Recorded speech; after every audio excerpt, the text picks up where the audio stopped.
And are we live? I think we are live. Hello.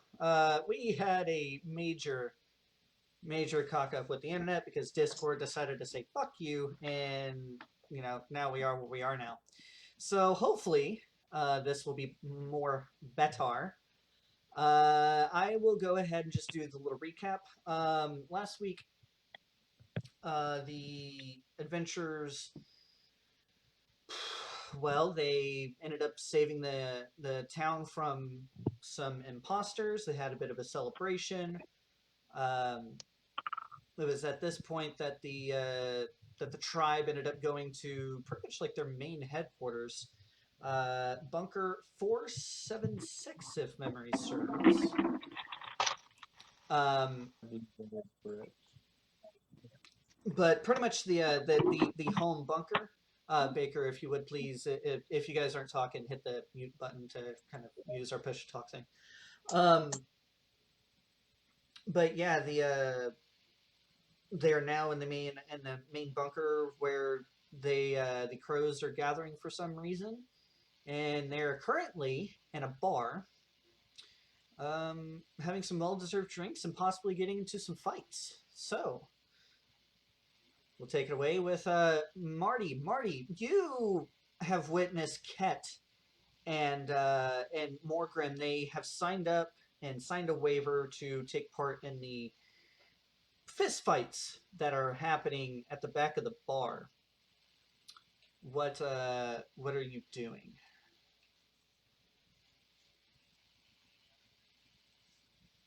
You're muted.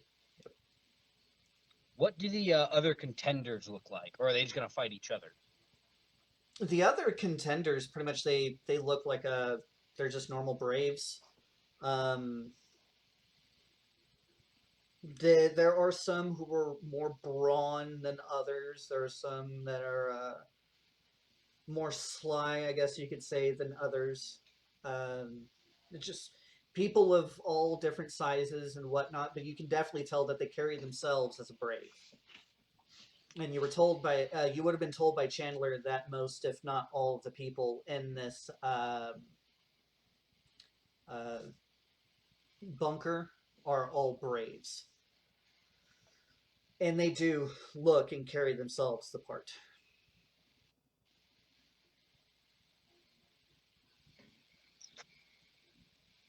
Where do they make the weapons? Definitely in a different area. If memory serves, you guys are roughly at the bottom of the silo. The factory part of the silo would be further upstairs. Although I do remember you were asking if some new gun parts have been procured in the before the major cock up happened, as far as internet is concerned. And to answer your question, even though the this hub, if you will, of where the crows gather isn't necessarily known, there are scavenging parties that are sent out, and there is a rumor of a rather large barrel, seeming to fit a revolver, has been found. I'm gonna mosey my way to wherever that barrel could be found. Apparently, though, that place is closed. Although the festivities tonight, if you will track down a man named Rollins, uh, your ears might perk up at that. Uh, Rollins kind of sounds like Robbins ish, but there's no relation. Uh, a man named Rollins will be down at the main bonfire tonight. You could possibly ask him. Okay, I'm going to wait for the main bonfire, and then I'm gonna go find Rollins. In the meantime, who's getting in the fight? Who's getting into the ring? Ket and who? Uh, Ket and Morgrim have signed up. I'm gonna put 5 gold pieces on Ket. Uh, you may not have gotten this far whenever you watched last session, but it was reiterated a couple of times that betting is frowned upon in this establishment. This is more or less a way of the Braves not getting soft, so to speak. Oh, Betting that's is boring as fuck. highly frowned upon in this establishment. Well, then I'm going to grab a beer and kick back and watch Morgan get his ass handed to him. All right, let's see who's first. Actually, let's go to NT first. NT did end up having to bounce out a little early last night. NT, you are welcome, much to the same site as what I have explained. You are in a bar. There are some fights happening in the back. You have seen Morgrim and Ket have signed up for some fights. Betting, however, is heavily frowned upon in this establishment. Yeah, not trying to bet. So what are you doing? Can you hear me? Yes. Yes, we can hear you. Okay. I would like to look around for the barkeep, order me a drink, and keep an eye on the fights. But look around and see. Well, let's see. Investigate if there's anybody or anything worth noticing at the bar Uh, other than the fights. define worth noticing. Um, any interesting people, markers, um, yeah, like anybody that's particularly well armed, anybody that I would find particularly attractive. I mean, what you usually go to bars for?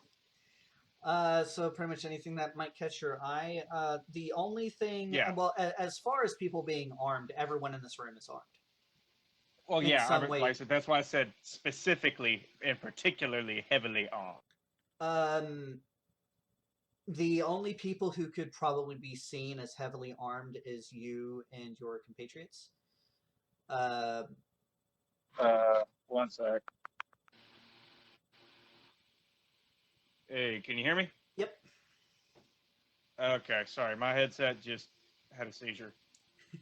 Um, yeah, The no, like if somebody's walking around with like a 50 cal Gatling gun or something like that, that would be noticeably heavily armed.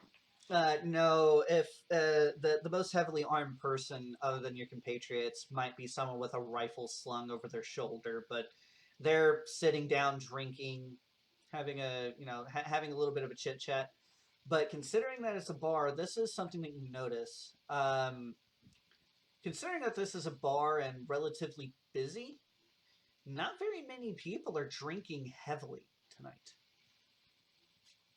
Okay, they're trying to keep their wits about them. You could say that. Um, there are a couple of people who will drink a couple of things in rapid succession, and then they'll just sip on something. Give me a perception check. Sorry, just not. Okay, perception. That's what I meant to say when I said investigation earlier. 8 plus 3, 11.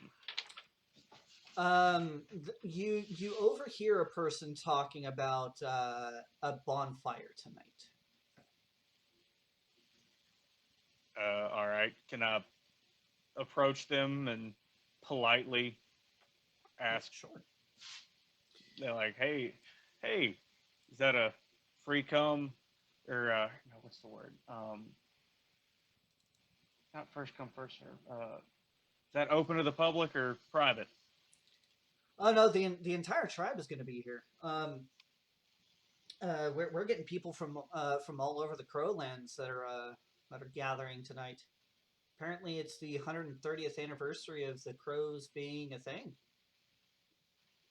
The High Chieftain Wonderful. is wanting to have a big to do about it. I guess he doesn't do this often though. Wonderful. Well, that's then. All right. I'd like to ask them. where it's happening so that I could make sure that me and the rest of the boys can make an appearance. Oh, it's going to be on the bottom floor, where everyone can gather. We're mostly in here just pre-gaming Oh, for the so it's still in celebration. the silo. Oh yeah, yeah. There are protocols about having any celebrations outside of the silo. We don't want to draw attention. Attract attention. Yes, exactly. You seem pretty bright, All but I right. don't. Well, You don't. You're not a brave, aren't you? You're still a prospect. I am just a little old and still learning the ways of the Braves. Well, you are rather bright for a prospect.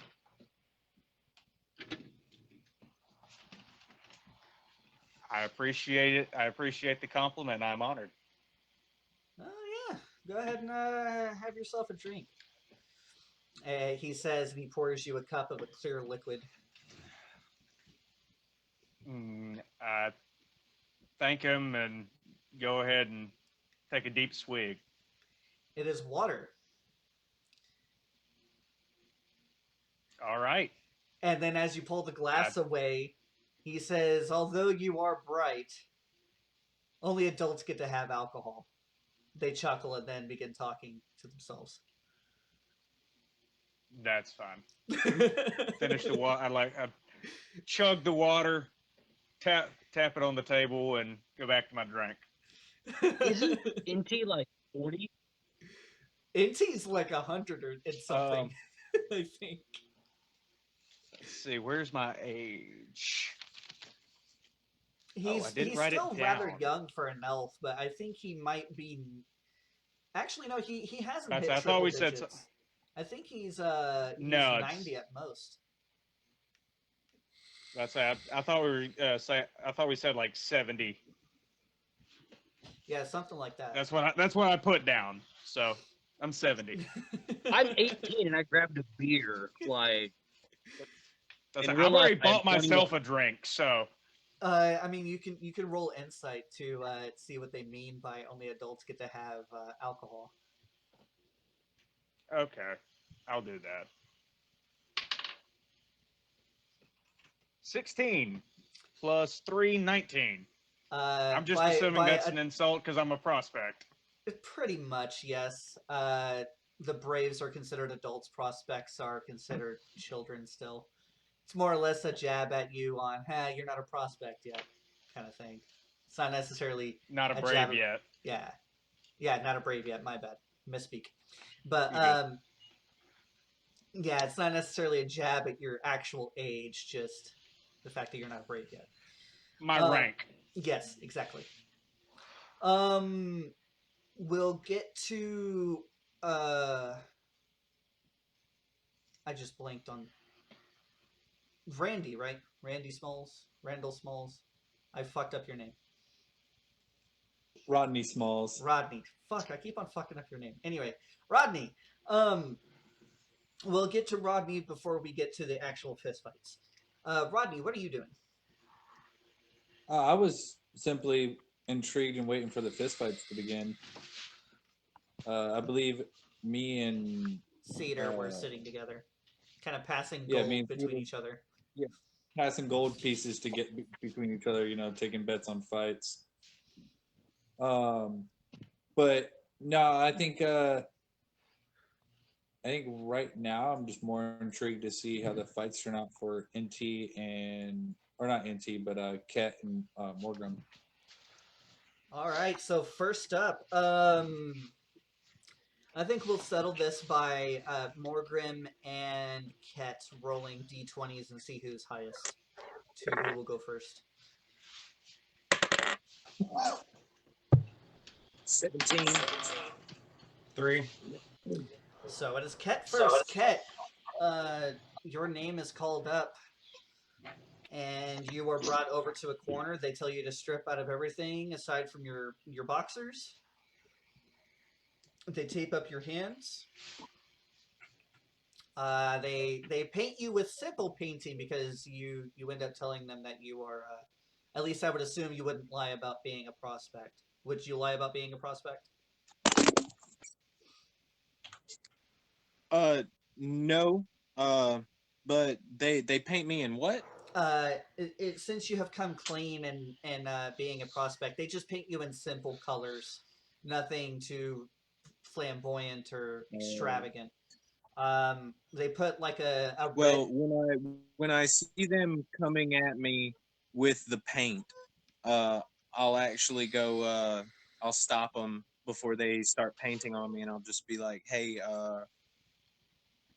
let me make you a better canvas, and I'll actually change into my true form."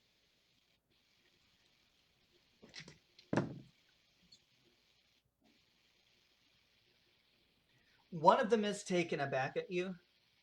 The others, they just kind of step step off of you for a second, but then they get back to painting you. But they just paint you like a quick T across the face with two black stripes on your cheeks, and they just paint a big red circle on your chest and throw you in the ring. The other guy, there are intricate lines that were hastily drawn all over his body, and his face looks like that of some type of mammal. Considering the hastiness in which it was painted, it's hard to tell whether or not it was a wolf or a cat or some form of four-legged creature. But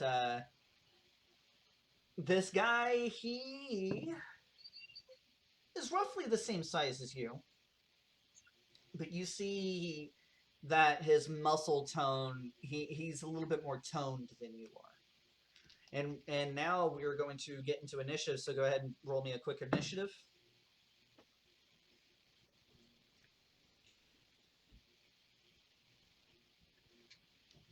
What's a 19?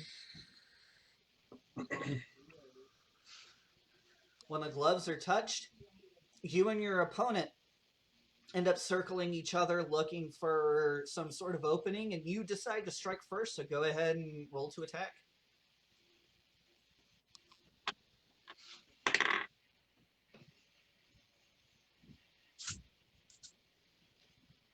Oh, and I'm swapping over to my character sheet. I forgot to pull it up. That's my bad. Uh, so what am I adding to that for just melee attacks? Uh, it would be d20 plus strength. Oh, okay. Ew. Okay. Uh, so that's a 16 or 14. My bad. That will hit. So you deal 1 point of damage. He comes back at you, and he rolls a 15, so I'm assuming that that hits. Which he does another point of damage to It you. does.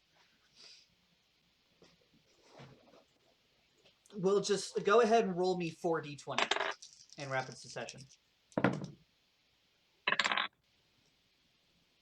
8, 13, 3, and a natural 20. with that, Ket, you are. This guy is giving you a run for your money, but throughout the fight, you're starting to get the upper hand, and the last hit, you hit this guy square across the jaw, and he hits the floor. Nice. 1, 2, and 3 is called, and you have won.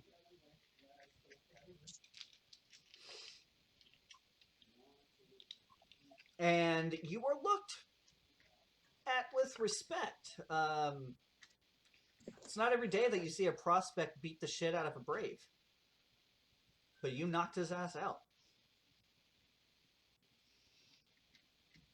I will immediately go to him once I realize, I won.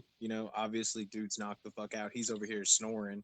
I'm actually gonna walk over to him and, pick him up, make sure he's okay when he wakes up and everything. Show that, mutual respect to him. Yeah, you can definitely tell that he has a warrior spirit because the second he comes to and he sees you in his face, he goes to take a swing at you, but he's groggy. But when the so-called ref comes over and says, "No, dude, you're done," The guy lays there for a second, gets up, and he claps you on the back. And I'm not going to hear the end of that, but good job, man. Good job. I'll just reply with, "Yeah, you didn't too shabby yourself." You had me doubting myself there for just a second. So the usual shit talking, but out of respect ensues. You two kind of walk off and share a drink together. He buys you a drink. They So had us in the first half. they had us in the first half, not gonna lie. So next, of course, is Morgrim. Morgrim, go ahead and roll me an initiative.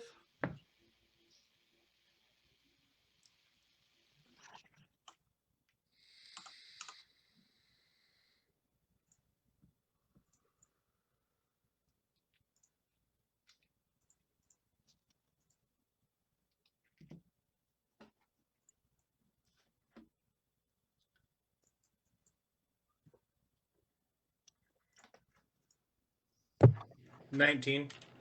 19 again.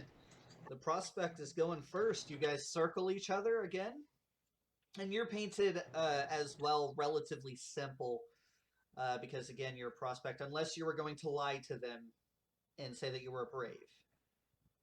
No, I'm not gonna lie to him. Okay. They paint you roughly the exact same as Ket, and then they throw you in the ring. You and your opponent circle each other. This is a very burly guy. You kind of lucked out on that, but you guys circle each other looking for an opening, and you decide to strike first. So go ahead and roll me an attack.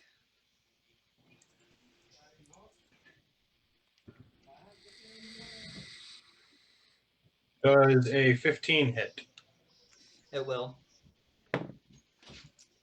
Does a 13 hit? Keep in mind you have no armor on. Yeah. It does. So you two trade blows with each other, and then just roll me 4d20 in rapid succession, so we can move this through. 16, 12, 16, and 11. You two are fighting each other, and at first you are gaining the upper hand, but he clocks you one good one up the side of the jaw. Give me a dexterity saving throw. That's gonna be 18. You hit the ground because he did hit you that hard, but you were able to get back up. Go ahead and roll me 4 more.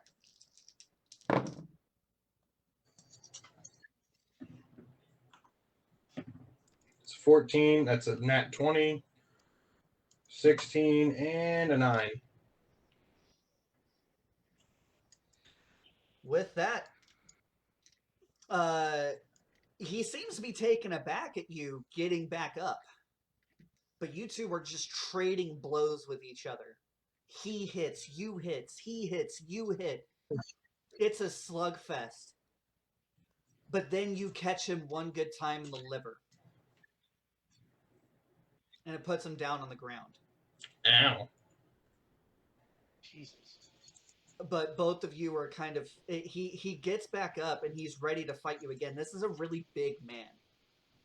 But you two are just so exhausted at this point. You're throwing blows at each other. It's not really getting anywhere.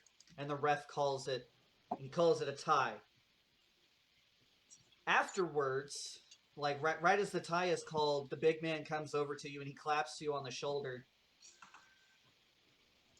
You and the other prospect are together, right?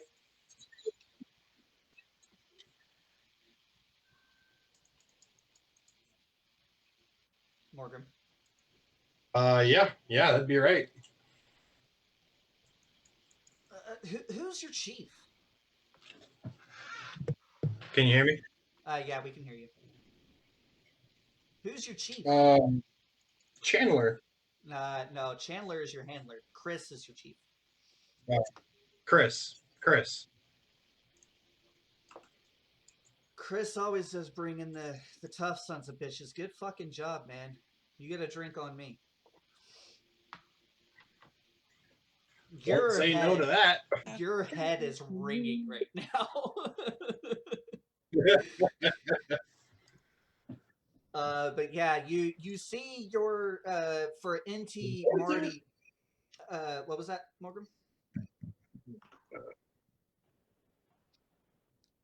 Did you say something, Morgan? Nothing. Ah. NT Marty and Rodney, I you guys see that Ket won, and Morgrim fought a rather large brave to a tie. Ooh, Morgan. Both Yay. both of them have blood kind of coming out of their mouth.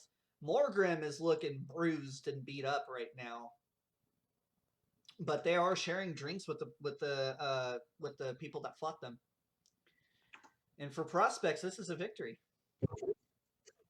quick question: Yes, Morgrim. Have I had a short rest? Have I had a short rest? Since the big fight, and now you would have had a long rest already.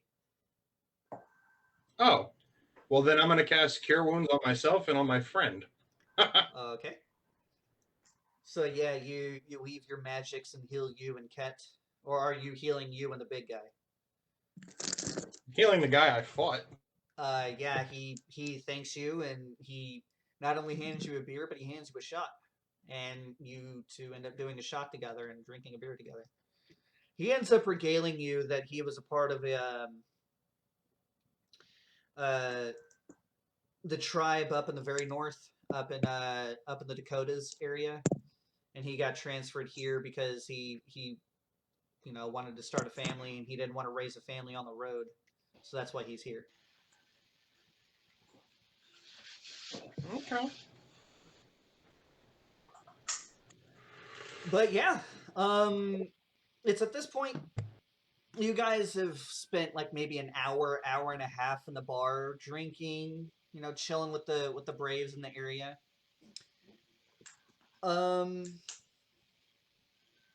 Is there anything else that you guys are wanting to do in the bar? I'm Not straight. Not particularly.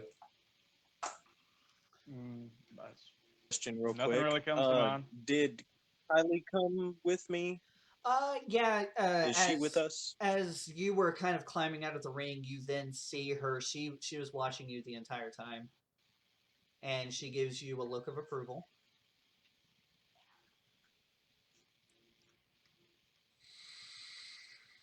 Cool. So, after I have a drink or two with the guy I fought, I'm actually gonna go find her, and we'll sit wherever, and she's gonna be who I spend my time at the bar with. Yeah. So, Marty, you actually notice the new that happened the day prior. You see, Ket. He is talking with the woman that he brought from the town that your friends liberated some foodstuffs from, some vehicles, and also killed some impersonators of the crows. She happened to tag along, and you see Ket. He is hanging out with her, talking to her, sharing a drink with her, and whatnot. Do you want to approach?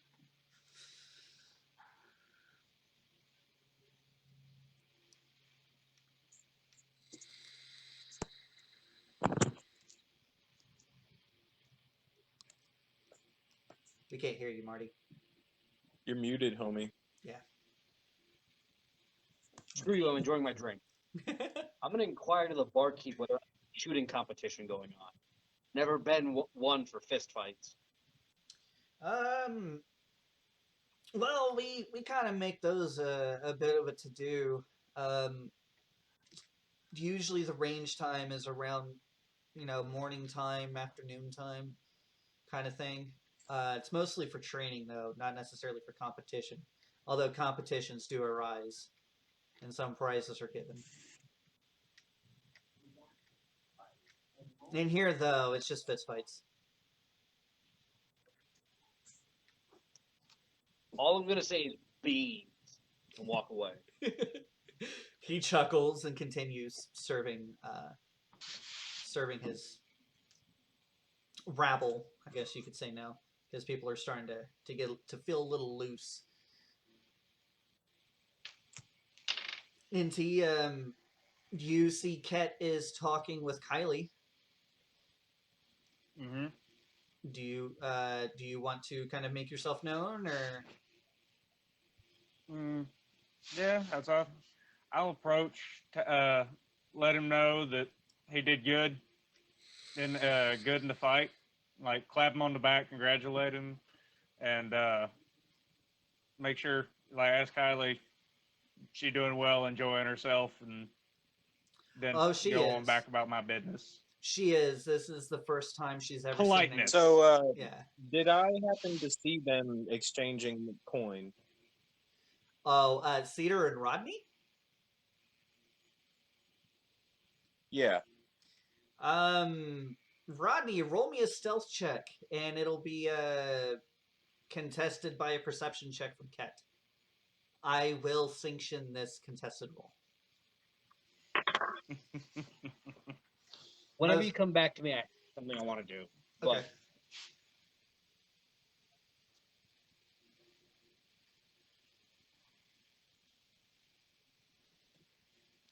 So that's a 14.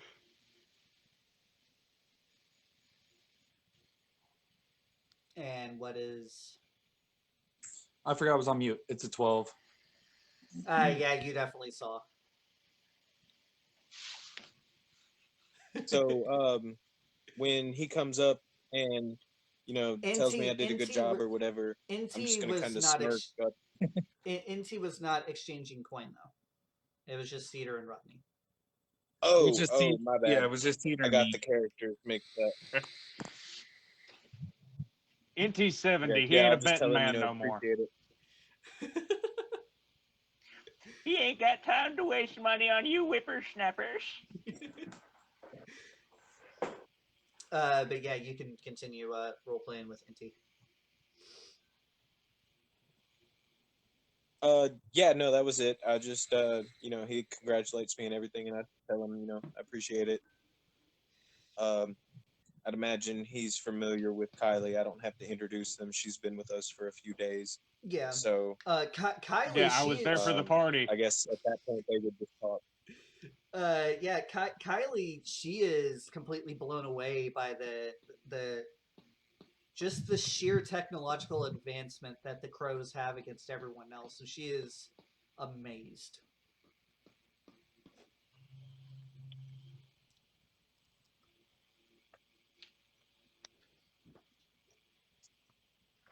That was for you, Inti. Just kind of, Oh, okay. I was gonna say when she says that, I'll just kind of look at NT and just kind of give one of those exasperated sighs, like, "Oh, yep, that's what we do."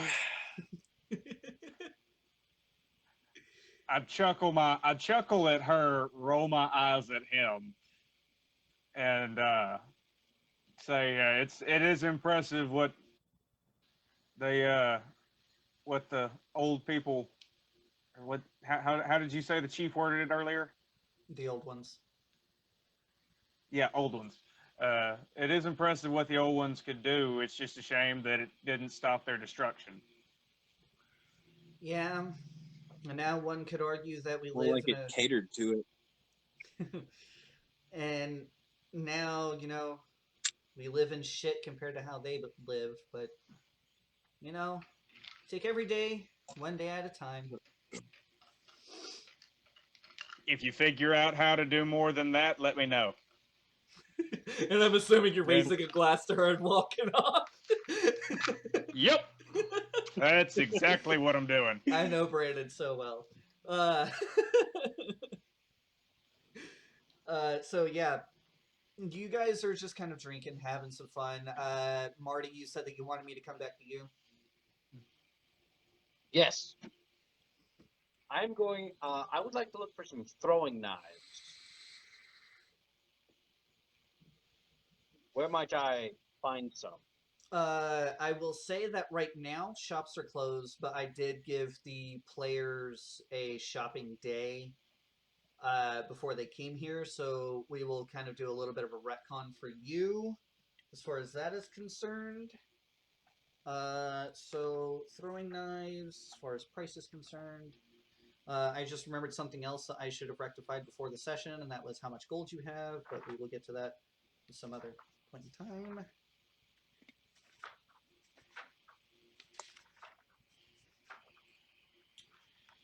Um,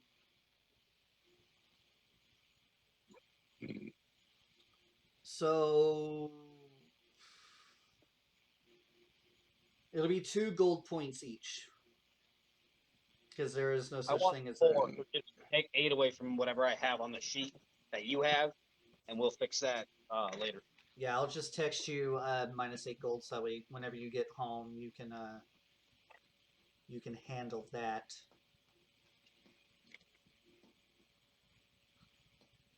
Oh shizzle. And they are the same as a normal dagger, thrown or carried. They do 1d4 damage. Okay. So yeah, that is now rectified. It is at this point you guys hear a horn sound off in the distance, and it's not necessarily like like what you would probably hear as an old Viking horn. It is legit just an air horn is being blown, and it's loud and piercing, and it kind of gets in everyone's ears, and people begin rubbing their ears. But people begin filing out of the bar and are heading towards a rather large assembly area that is at the center of the bottom floor of the silo. Can I look for my compatriots and tell them that there's supposed to be a bonfire? From what I heard, Yeah, they're and like they're easy to find. try and usher them to follow. Yeah, like tell them, be like, gather up, children. Let's go watch the pyrotechnics. Yay. Yes, NT tells you guys that he heard that there was going to be some sort of bonfire tonight.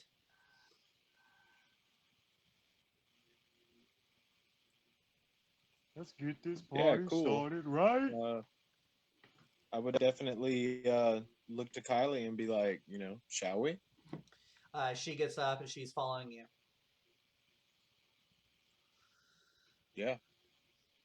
So yeah, you guys end up filing out, and as you leave the bar, or this alcove that the bar is kind of carved in, there is a rather large fire being started. Everyone seems to be gathering around, sitting down on the ground, sitting in some chairs that they've kind of pulled up. Just a large gathering around a large bonfire, and the second it is struck, the flames leap up maybe 12 to 16 feet. It's a big fire. Can Indy laugh maniacally? NT can laugh maniacally if you would like. I was gonna say, Rodney is absolutely enthralled by the massive bonfire. Yes. If you could imagine the bonfires that you and your tribe typically throw, I guess 12 to 16 feet is not large enough, because this is, if the crows are not making a point of, this is a rather large gathering, whoever made this They fire, got BDE. Whoever made this fire is obviously compensating for something, if it is for any other occasion aside from this.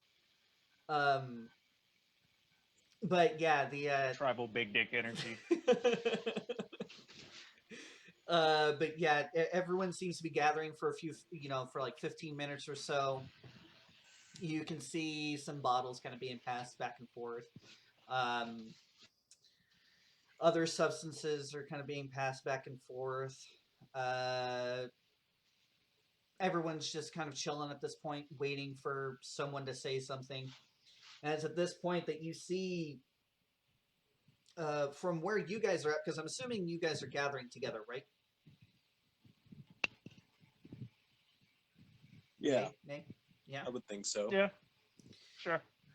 So from where you guys are gathering, off to your right, you can see the seas being parted, and you see what you could assume is the High Chieftain, and flanked on his right and left To his direct right, you see Chief Chris, your chieftain. But you see some others that are dressed relatively the same as your chieftain, and that rather large headdress, beads coming down. They are, of course, only wearing a cuirass of bone armor, whereas what you could assume is the high chieftain, his headdress is larger, and he's pretty much wearing like half plate of uh, bone armor. It's covering his shoulders, down to his forearms, if you could imagine that. But they are kind of marching toward the fire, and behind them is a rather large procession of. I mean, you've recognized some of them. They are some of the greatest warriors of the tribes, but it seems to be a conglomeration of tribes. As you guys continue looking on, if you would like, to give me either a perception or investigation check.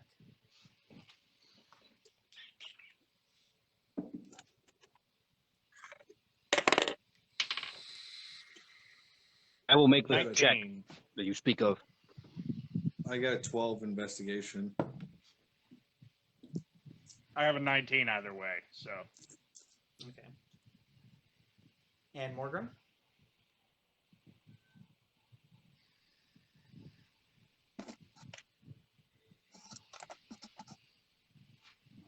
Morgan?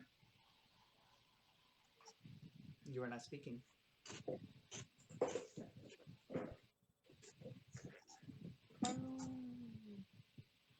We will skip Morgan for now. So NT and Marty, you guys, considering everyone else, you guys have been in the tribe the longest. You two definitely notice right off, especially you, NT, that there is a lot more people than what is usually at the silo. And you two could very easily make the guess that all of the crows are gathered in one spot right now. Especially considering Holy that you shit. were, yes, especially considering that you were seeing the other chieftains here. This is a rather large gathering. Everyone else aside from Morgan, because I didn't get his check. So Ket and Rodney, you guys could also make the educated guess that there's something definitely up. There are a lot of crows here. A lot of crows. What the hell, Baker? I regret nothing. Nothing, you hear me? Anyway. But you guys are definitely seeing that there is definitely something is amiss. Like, why is everyone gathering at this one location? It seems to be that everyone is gathering. Why? So, is at this point that once everyone gets seated, the High Chief introduces himself as Kewake, and he asks everyone, "How's it going?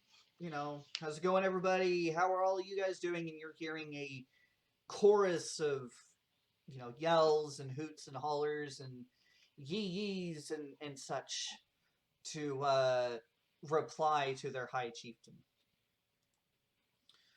And he says, "Well, we've gathered here, everyone, to say that this is 130 years of the unification of the crows." And again, you hear a large uproar of celebratory hoots and hollers and screams and whatnot. He says, "Well, I gotta say, after 130 years, the harvests of all of our vassals and all of our charges have been very plentiful these past few years, and we are stronger than ever." Another chorus of huge chants, hollers, things, and that nature. Hey, hello, hey. Yeah. He says, "However, we do, as per usual, as per our mission, need to be ever vigilant.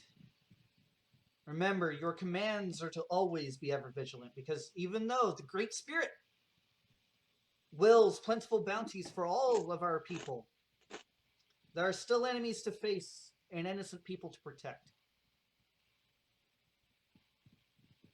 So with that being said, everyone drink, everyone laugh, everyone be merry, celebrate. But remember to be vigilant. And with that, there is a rather large chorus of hoots and hollers, and everyone's getting up and jumping up and down, clasping each other on the back. A lot of alcohol is now being spilled. That familiar skunky smell is being smelled up in the air. You can also see some people are eating things and drinking. After a while, the people who ate things, they're starting to kind of zone out and zone off into space. There's a lot of debauchery happening. But before you guys can take part, Chandler weaves through the crowd and he scoops all of you guys up. He says, "Hey, you guys need to come with me." Oh, okay. Let's go. Let's go. He takes you guys off Boogie. to. He brings you guys through the crowd, and there's a lot of people who are kind of tugging on you, being like, "Hey, drink some of this!" But Chandler's ushering you through to a small alcove. It's rather, it's dimly lit in here. It's not necessarily dark, but it's dimly lit, kind of standoffish from the crowd. And it is quiet in here. A door is closed behind you. And you see that it is not only you guys and Chandler here, but it is also Chief Chris. And there is the High Chieftain in there, but he's kind of sitting off in a corner by himself, just watching. Oh shit! We done fucked up. I'm gonna blurt out very quickly. Whatever happened, it was Morgrim's fault.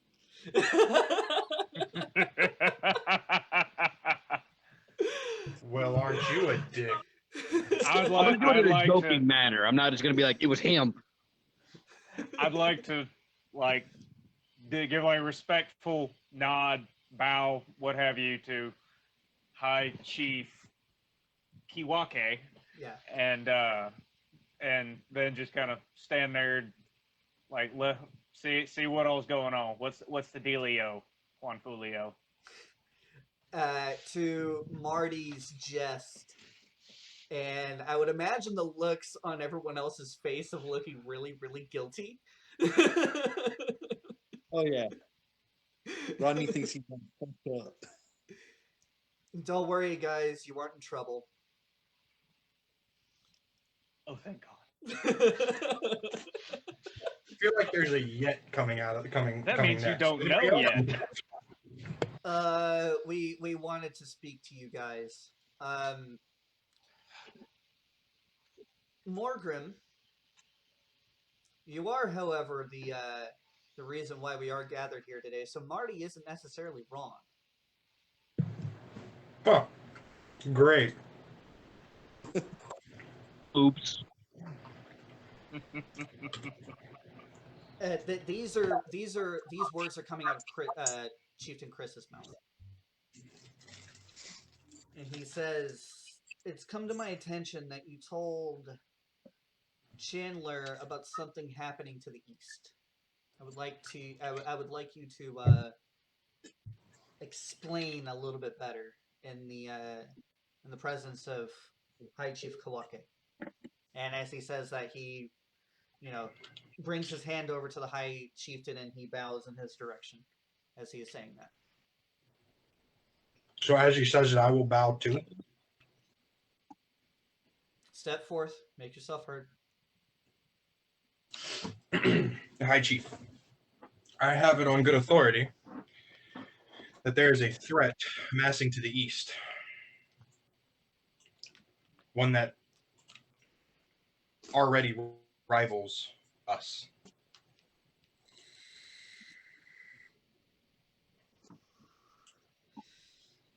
Can you elaborate? Well, that's the thing. I don't know much about them. I know that their strength exceeds our own as far as numbers. Um, and I understand, as I understand it, their scouts are testing our borders near. Shit, what was the city? Joplin, Joplin. Missouri. Joplin, near Joplin, Missouri.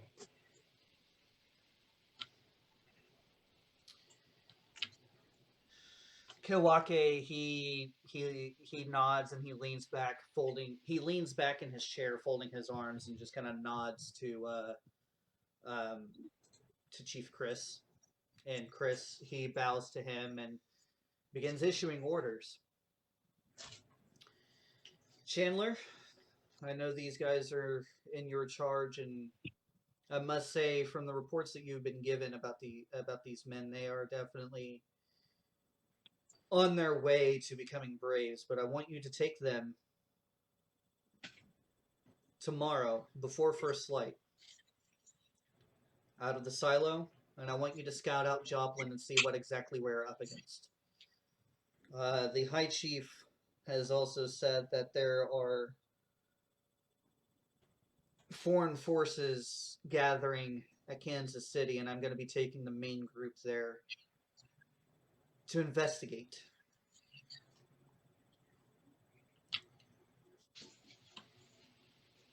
We will be keeping in radio contact. I will be giving you one of the best radios that we have. And then it'll probably take you about a day to get to Joplin. We'll give you another day of scouting out the area. And then you are to immediately return back here.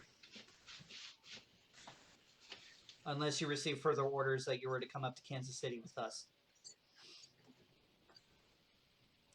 Yes, we are celebrating our 130th birthday, but there is another reason why we've gathered here. I'm sure you guys have now put the equation together. It's a war party. Exactly.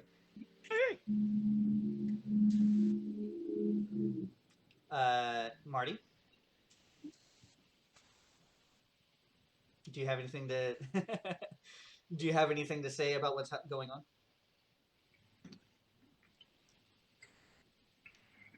How much do I know about what's been going on? I think you yourself, your character, I think there was at one point in time where you heard rumors of a group at Kansas City. I think you and NT were the ones who found that out, but don't quote me. I want to say you're right. It's been a couple of weeks. Yeah. I'm gonna look at the chieftains and ask a broad question, and well, say a broad statement. Even as well trained and as good as we can be, I do not believe that we are. I do not believe that we are set for doing this scouting mission as we are. What can the Crows provide in ways of weapons and armor that would potentially give us a better fighting chance should we have a brush with this particular force?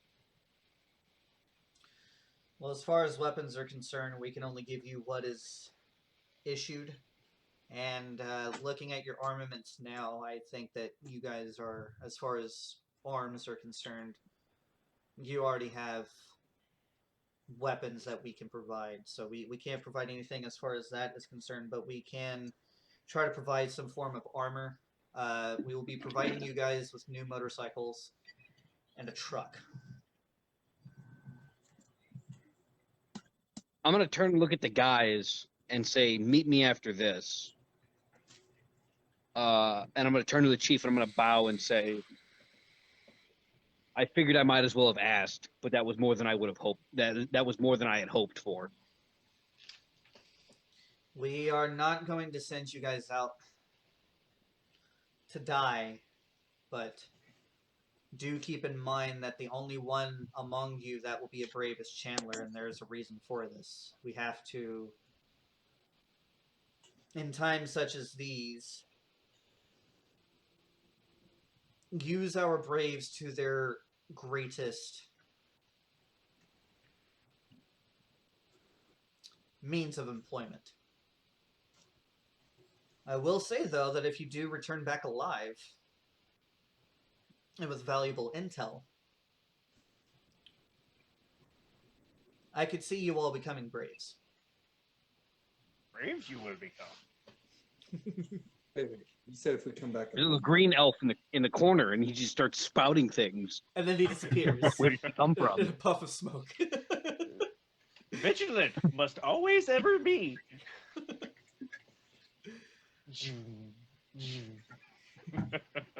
I'm gonna bow and step back, and I've said my piece for now. Kat, do you have anything to say? Thanks for burping in the microphone there, Austin. It was amazing. I want to ask if Kylie will be joining us. No. She'll be staying with the tribe. We can't put non-combatants on this damn. mission. Okay. No problem. Just a question.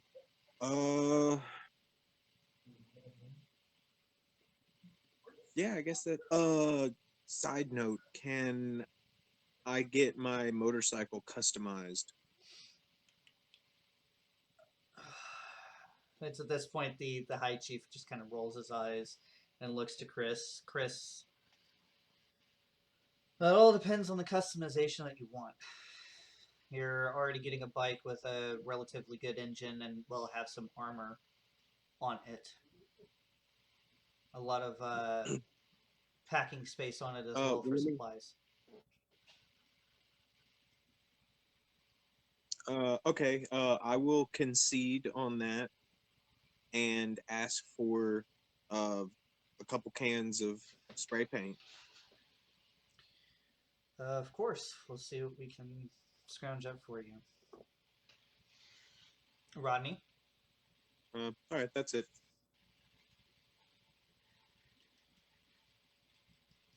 We can't hear you, Rodney. I forgot. I turned off my camera so that you guys can see me. Let me try to turn that on. I was just gonna say, if there was anywhere I can get some explosive materials or pre-made explosives.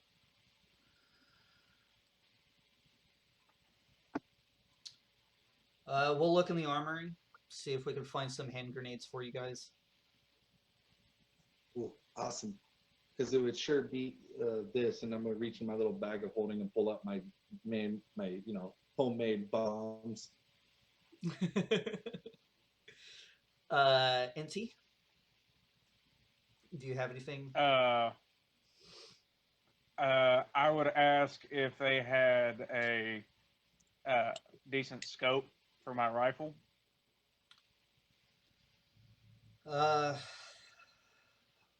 Equipment such as that, we don't have anything to spare. Those are typically handed out to our sharpshooters that are braves. So we don't have any of those to spare. As soon as I hear that sentence, I'm going to then- pout.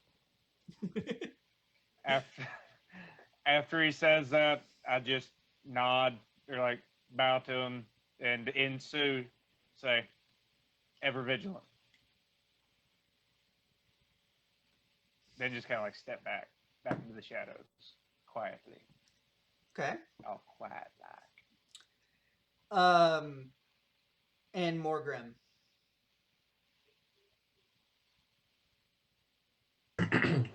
I have no requests to make. I was heard. Oh, that's all you wanted was just for people. Yep. Okay. Chandler, he does end up coming forth, and he says, can we get any form of medical supplies? If we're gonna, my fellow prospects here, they seem to be worried about getting into a firefight now that they're bringing this attention up to you guys. I think that we are in dire need of some medical supplies. We're going to be on our own. And Chief Chris, he says, we'll try to give you some elixirs to take with you, along with some bandages and whatnot to fulfill that. Can I And pout and suddenly say that I want morphine instead? no. Okay. You're supposed to be in a respectful setting, Brandon. Hey, I've bowed and said things in Sioux. That's respectful. But You're yes, not my real dad. it's at this point that Chief Chris says, "Well, I don't want you guys to kind of, take this as a sign that you can't go out and enjoy the festivities and build some camaraderie with the tribe, but do be aware that before first light, you will be up on the surface and you will be riding out."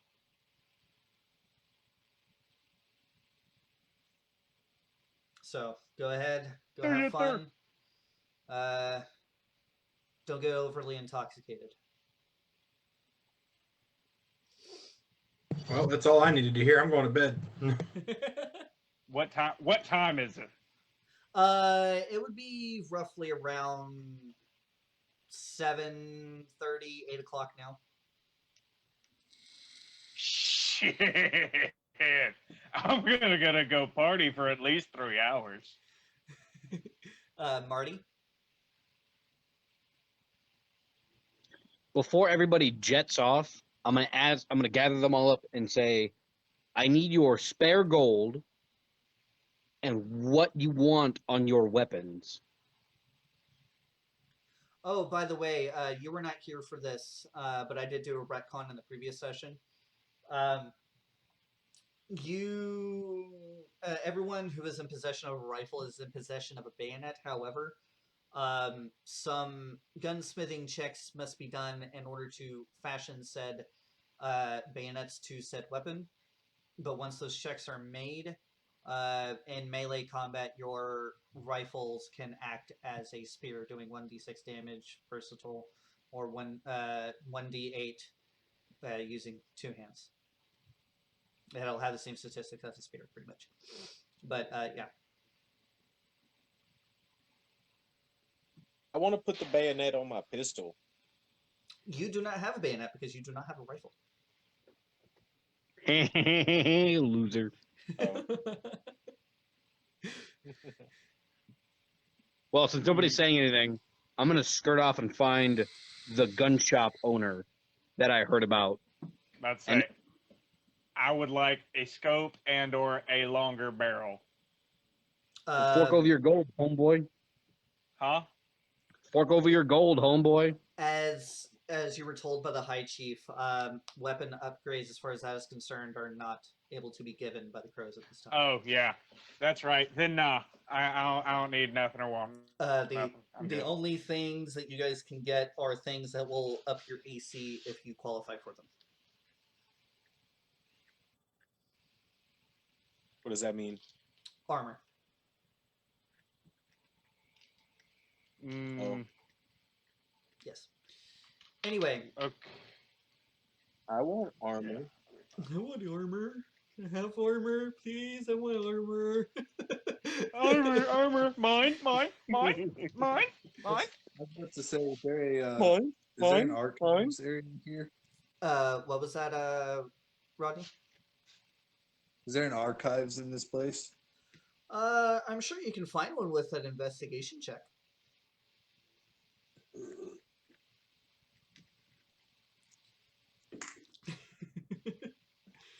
So you're trying to find Rollins, Marty? Yes. Give me an investigation check, if you would, please, good time. I have no dice. Yes, of course. My investigation was a 12. Would you like me to roll for you, buddy? Warren's got me. Okay. You might want Brandon to roll for you. Brandon, roll for me. With 16. you, Rodney, you do end up finding a library, but it is closed. Break in, Like how break close? in, break in. Like how closed? Well, the door is locked. Uh, My man.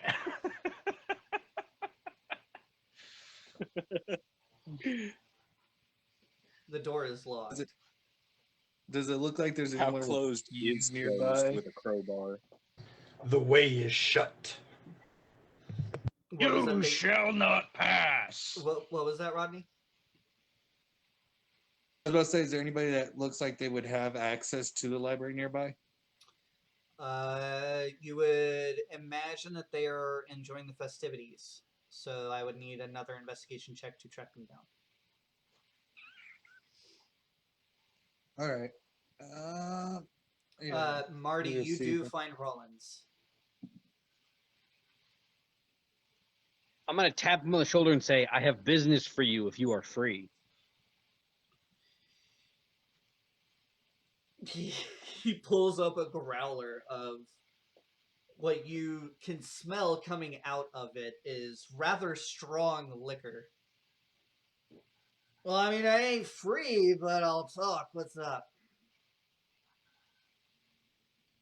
I need to get into your shop for a minute and see what you have. And I also heard you have something for this. And I'm gonna reach into my coat. I'm gonna pull out the receiver.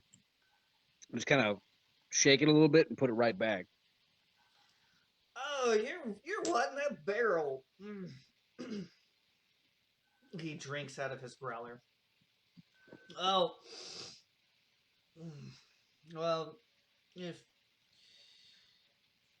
uh, if you don't have 300 gold, you could play me in cards. This is a bad idea. Let's go. Let's go. I went to Vegas. I know how this works.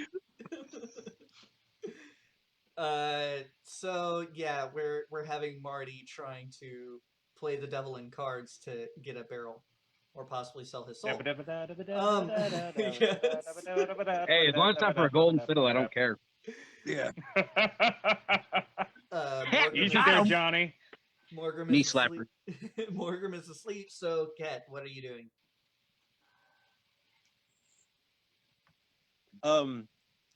I'm gonna track down that sweet smell.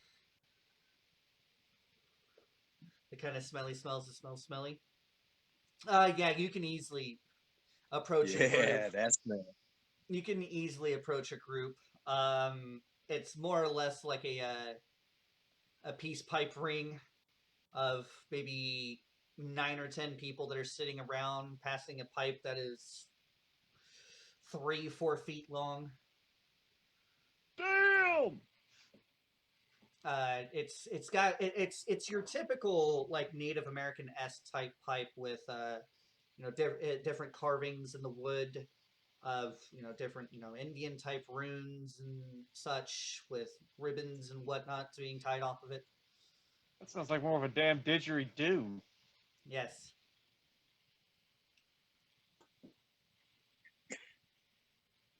But you are welcome to More join. like a didgeridoo. You are more than welcome though to join them in their partaking. Yeah, and I will invite Kylie to join in with me.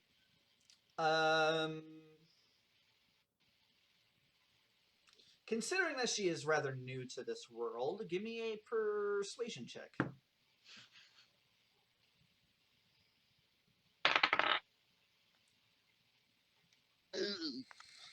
All right, hang on. Persuasion. Oh, cool. So He'll have that's his a camera move to 15. 40. Well, Kylie is rather gullible, so she'll sit down next to you. So go ahead and for every hit that you were taking off of this pipe, give me a Constitution saving throw. She shall say take 2. Inti, Constitution. Yes. what are you doing, my friend? It is I am looking around for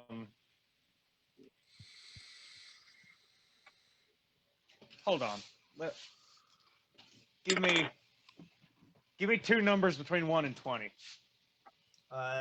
17 and 2. Ooh, that's a wide fucking margin.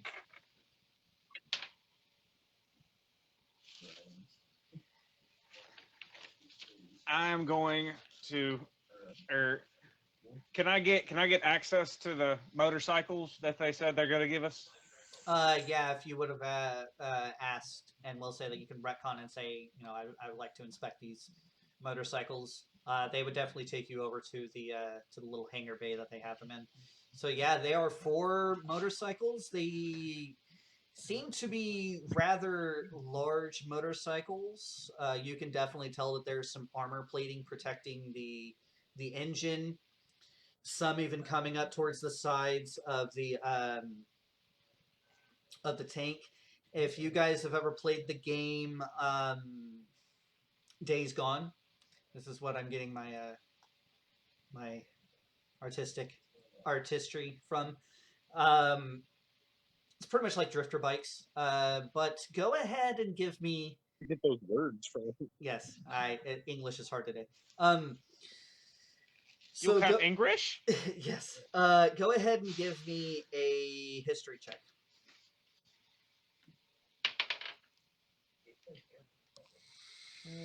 15 plus 5, 20. Not a nat 20, but 20 including my Yeah, history skill. an unnatural 20. Yes. So, considering your knowledge on the old world, these are definitely Harleys. Um, Hold on one moment. Let me write this down. This is important information. if you could imagine, your dad has what, a Softail? Got a Softail Fat Boy and it's a Road Glide? Straight Glide?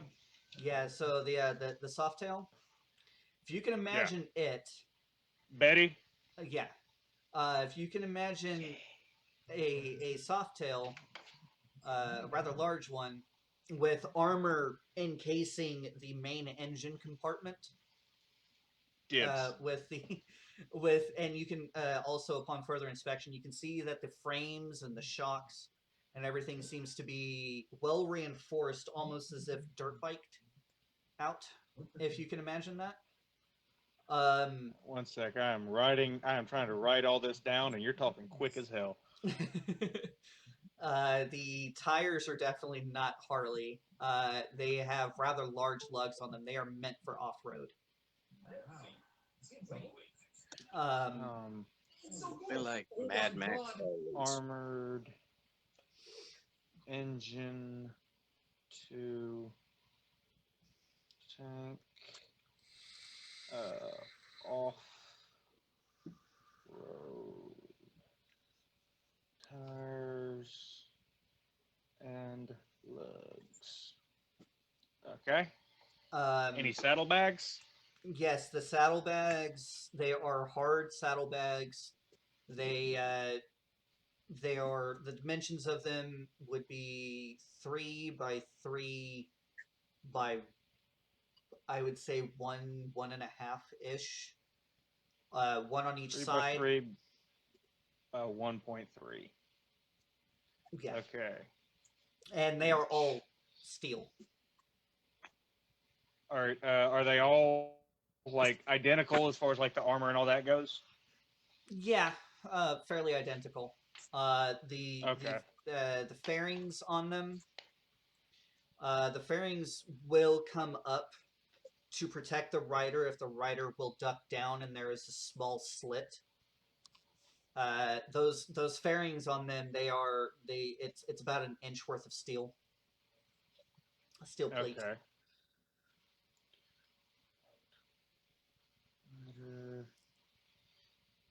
1 inch steel. All right. And you can definitely tell that these are high performance engines on them. Um, You know how with Dad's FXR, it's got the air filter kind of up and out, kind of like a cold air intake.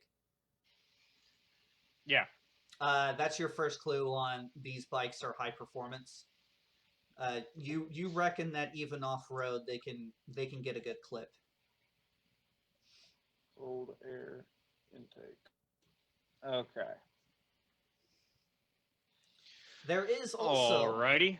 there is also on the on all of them. It's kind of standard. On the right side of the fork, there is a small leather.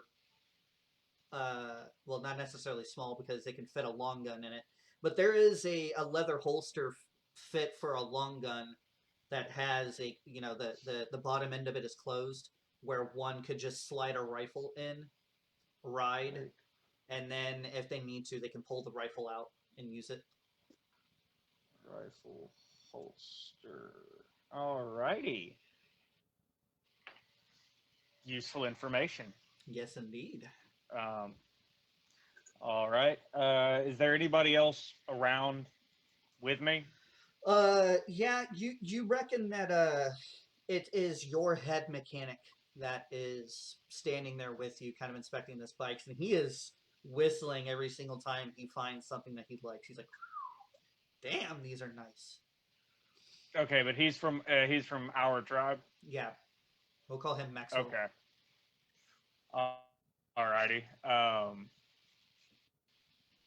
I ain't gonna be mean to Maxwell. I'm not gonna rub it in that we were just given these, but uh, can I do a investigation check to see if they've already brought like any of that paint that was mentioned or anything like that? Um, since Ket was the one that requested it, you imagine that it will be brought to Ket. I figured that since it's going on the bikes, they might bring it to the bikes, but okay, that's all right. Then One more tidbit of information. hmm The front fender is rather low. It is about a half an inch to an inch worth of steel plating to protect the front tire. fender. So like Again, it wraps around the tire. not necessarily. Well, it kind of does, except for about maybe 6 to 8 inches above the ground. So that way the tire has plenty of clearance to roll. But Okay. it is meant to protect the tire from getting shot out. These are definitely armored motorcycles. You can get into a rolling firefight with them. All right. Uh, well then, I'd like to go ahead and start transferring any stuff that I had in my bike over to one of these new Honestly, beauties. honestly, with your bike, you can transfer damn near the entire contents of your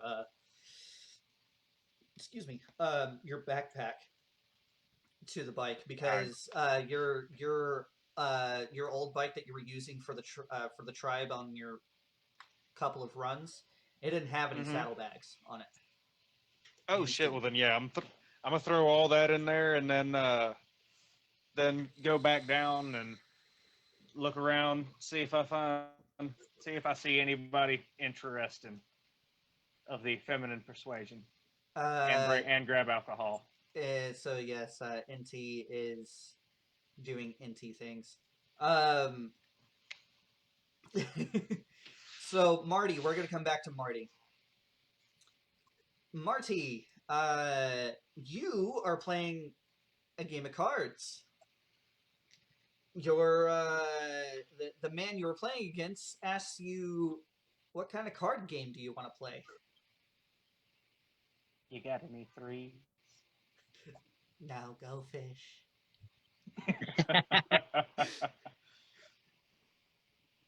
I'm a fair hand Speed. at poker. Played some blackjack. Hold'em Poker's or preferable though. Hold'em or five card?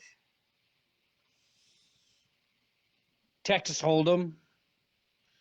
Your ass is mine, he says, and he sluggishly brings out a deck of cards. You got But a pretty mouth, boy. he does end up shuffling them quite well. You can definitely tell that he still has some finger dexterity for all that's worth, at least for dealing with cards. And go ahead and give me 2d20s. If you would like, NT can roll for you. NT, can you roll for me, please? Because Warren fucking sucks. 7 and 15. You bitch. You bitch. All right.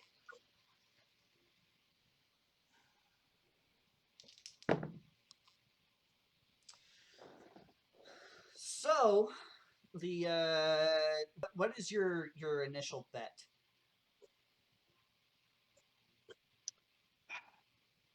I looked back in our group chat. I have like 89 gold that is not on my paperwork. Mm-hmm. So I'm gonna take whatever silver I have, which I think is like 10-ish. We'll put that out. Okay, well, you ended up getting a straight, and he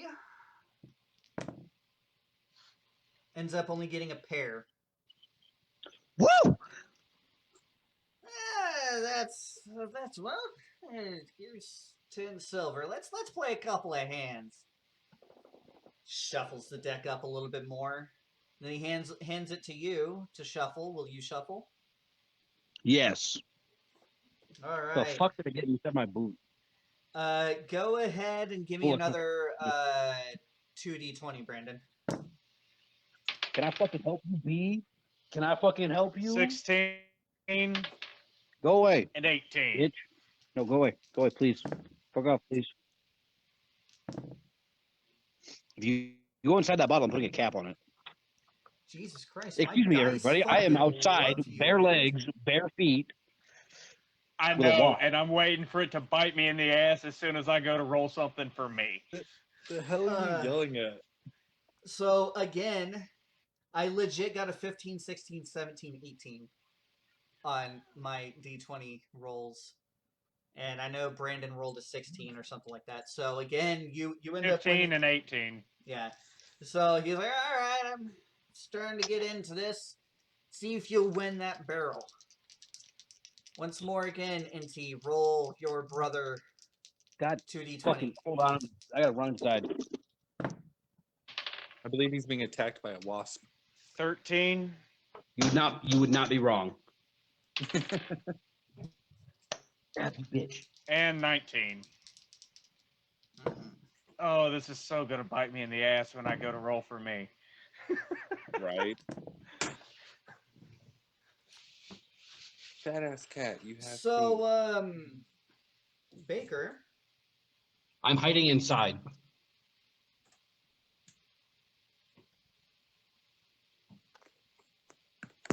check your phone. Yes, what can I do for you? I think he ran away. We're good. Oh, fuck me.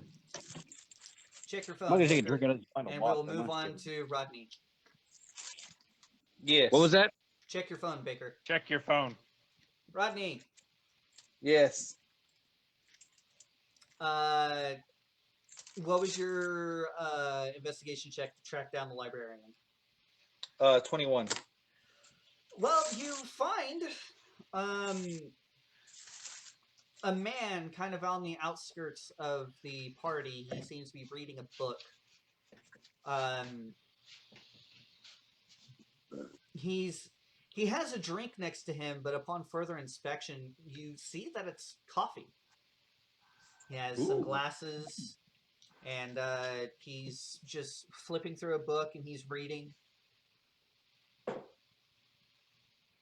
Excuse me, sir. Yeah.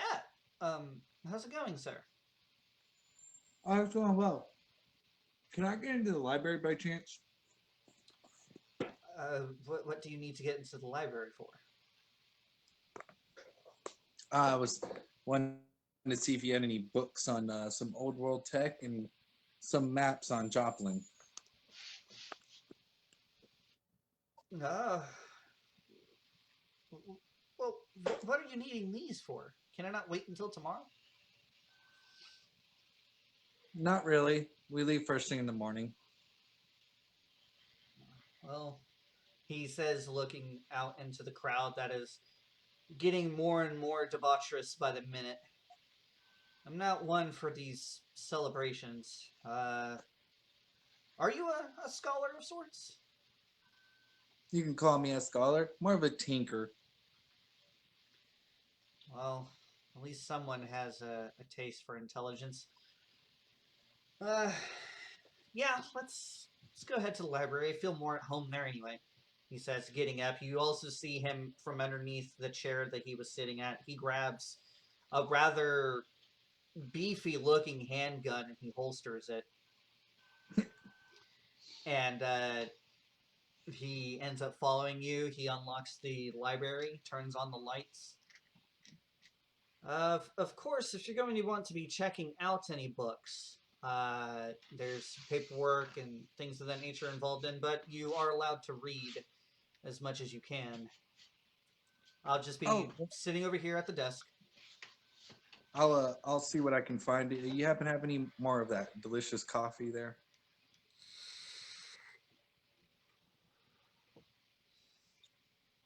He looks at you inquisitively. Needy bastard, aren't you? You're I not mean, drinking alcohol like the rest of them? nah, man, I'm 17. Give me a cup of coffee. Oh, well, it's best to start them when they're young. Yeah, sure. And he goes over, he flips the switch on some type of contraption with what you see is a rather large glass cup. Um, the contraption it's sitting on, you can kind of see that it's sitting on a bit of a hot plate. The switch is flipped and you're hearing it gurgle to life. But soon enough, there is a black liquid being poured out. It's going to be a minute before it's made. Go ahead and I'll peruse the come back after library. I find my books. Yeah. I'll send for you when it's done. Whose taste? Yeah. All right, so now I'm just gonna search for anything on what would be old world tech, and then um, like a local area map for Joplin. All right, give me an investigation check again. Man, Rodney's rolling a whole bunch of dice.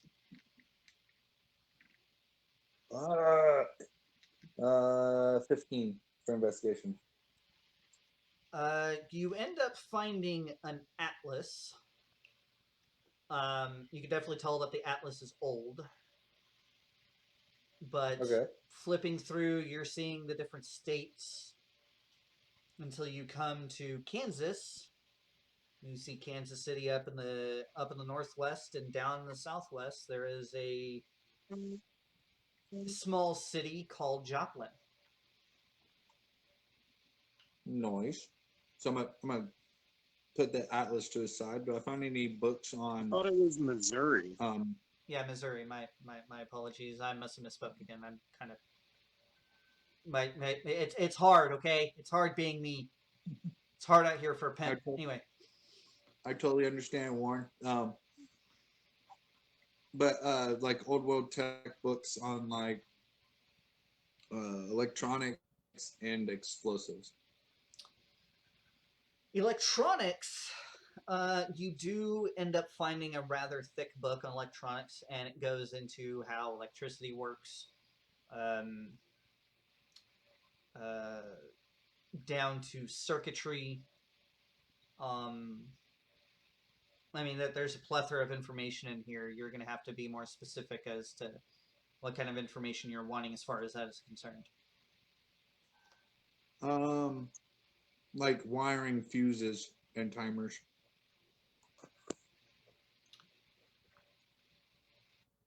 Well, fuses, you learn, kind of flipping through this book that you find out now that fuses are meant to meant to be kind of a safety mechanism in a circuit. Whenever current gets too high, the fuses burn out to protect the circuit. Ooh. As far as timers are concerned, you learn of, there are such things as digital clocks, but this seems to be rather alien to you.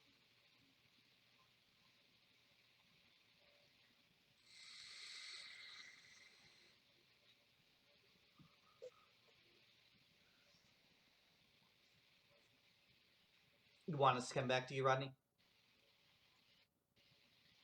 Yeah, I gotta handle something. Okay. Ket, what were your Constitution saving throws? So, if I remember correctly, I know one of them was a natural 20. Okay. One of them was a 16. Mm-hmm. The other one was a 13. Okay. Well, you are feeling rather good right now, almost like a puddle. On the other hand, she seems to be unfazed. She rolled 2 natural 20s on hers. Bitch got tolerance of stone. Like, fuck. It's at this point that Yeah, this is definitely my wife. it's at this point that someone comes up next to you as you and her are giggling to each other. She only spoke twice though. It's at this point that someone comes up to you with a box, and they say, "You were requesting some spray paint. This is what we have to offer." And as you look, it's not necessarily spray paint, but it is, oil paints and whatnot. Your Yeah, companion, cool. your companion Inti was seen over at the motor pool inspecting the bikes. I definitely get the gist that he likes what he sees. You may want to try to track him down. Yeah. Can you point me in the right direction? He points towards the motor pool.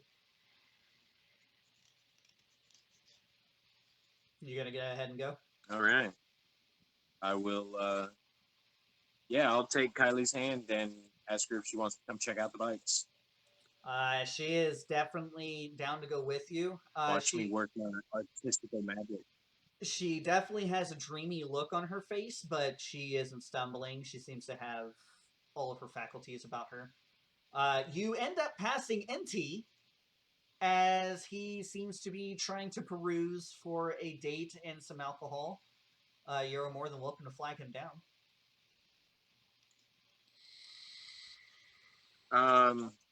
Yeah, I will. Well, in passing, I'll ask him like, you giving him hell, bro? You see that Ket has a box in his hand. Well, a box in one hand and Kylie's hand in another. I'm gonna jokingly ask him, "Oh, y'all going up to play with your toys now?" Technically, yes. I'll chuckle and say, yeah, you're more than welcome to join us. About to say, depending on where your mind goes, that's an okay joke. He That's both says that you're more than PG-13 welcome to and join. rated G. Three's a crowd, but we can still go up and look at the bikes. Oh, this is a perfect setup for the punchline. Yeah, come on, let's go. Yeah, we were going to look at the bikes. What the fuck were you thinking, kid? Just walk off. Yell behind them. You know exactly what I was thinking, you dirty motherfucker. But yes, are you going to go back and look at the bikes, NT? Yeah, so I'll go back and see what color spray paints you got. NT leads the way, and you can kind of see if you will permit me, Brandon, he does have a pep in his step as he sees the bikes again, and he's especially on the one that you think he's claimed. He's putting his hands over it and just. Yeah. That's the stuff. Another thing is too, Inti, is as nice as leather as you can get in a post-apocalyptic setting. That's the kind of leather that you're having for the seat. Yeah, I'm not assuming that it's, plush, Yeah, gorgeous, well oiled, any of that shit. but it is comfy. You have sat on it. It is very comfy. I was kind of assuming that they just took like the back half of a buffalo and slapped it on some soft ass wood and was like, "Have fun, pal." So I have a story for break time, by the way. Yes, and we will be getting to break time here in just a moment. But yeah, there are 1, 2, 3, 4, 5, technically 6. There you are said there six. was 4. Yeah, but technically there would be 6. I kind of wanted one for each player. Okay, so then I will change that number. Okay, Yeah, so 6. we'll retcon it to be 6. There we go. Okay.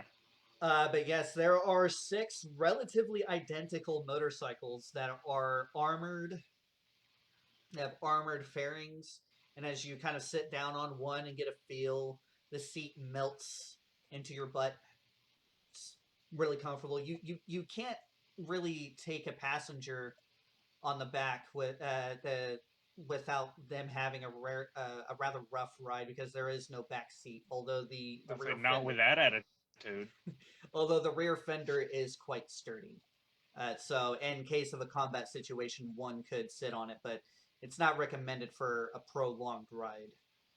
Um, but yeah, the seat kind of melts into your ass. Is quite comfortable, and if you were to kind of lean down, the fairing ends up protecting you from frontal fire, and you have a small slit that you can see through.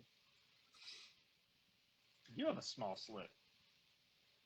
So, I just remembered that I'd never actually told Kylie that we're gonna be leaving in the morning. So, would she take note of the fact that there's obviously no room for a passenger?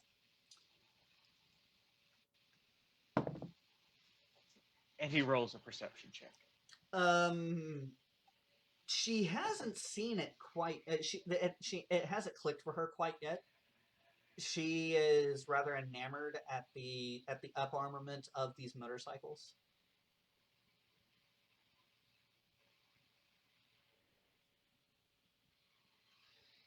Okay. Shit. Just threw you on the ground. Um. Okay. So, at this point, I will. I won't ruin the moment just yet. I'm gonna go to the last bike in the row, the one farthest away from the entrance, I guess. Mm-hmm. And I will pull that bike aside and start laying out the paints. Uh, and I'll start drawing and painting like tribal spike designs across it in red and white. And well, so what color are they? The bikes themselves, I mean, they're definitely not chrome, but you can definitely tell that the steel is a little polished, but it is definitely that silver of steel. Oh, so it's not like Okay, so even they're not painted at paint, all. They're clear just coat, bare metal. anything like that. Um, no, there is no clear coat or anything like that on them. It is, I mean, that the bikes were taken care of though. You can definitely tell that the steel is oiled to kind of stave off the elements. Um, but Okay. but really, if you can imagine slightly polished steel, that's exactly what you're looking at all over the bike. The spokes of the Okay, tires so are even I'm rather actually Spartan. going. Just 1 sec. The spokes of the tires are even rather Spartan Yeah, as yeah. Go ahead. well. Sorry. There's only like just the classic 5 rather thick spokes on the tire. There's no, I guess what you could say is like a bicycle tire like spokes. These are meant to be rugged.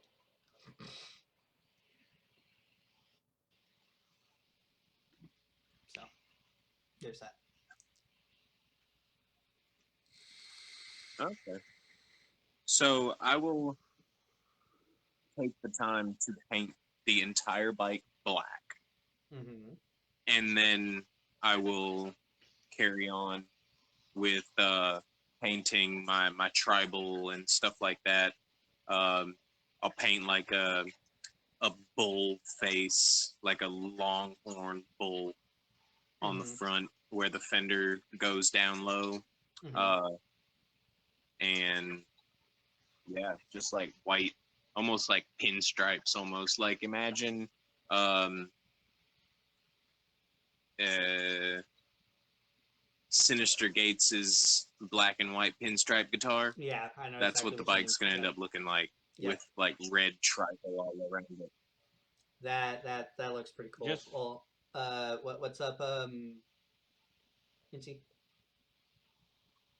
just for quickness' sake, while he's painting, can I go ahead and paint mine black as well, but just have red handprint on either side of the tank and on the front fender? That'd be all the painting I'd want to do too. Just go ahead and get that out the way.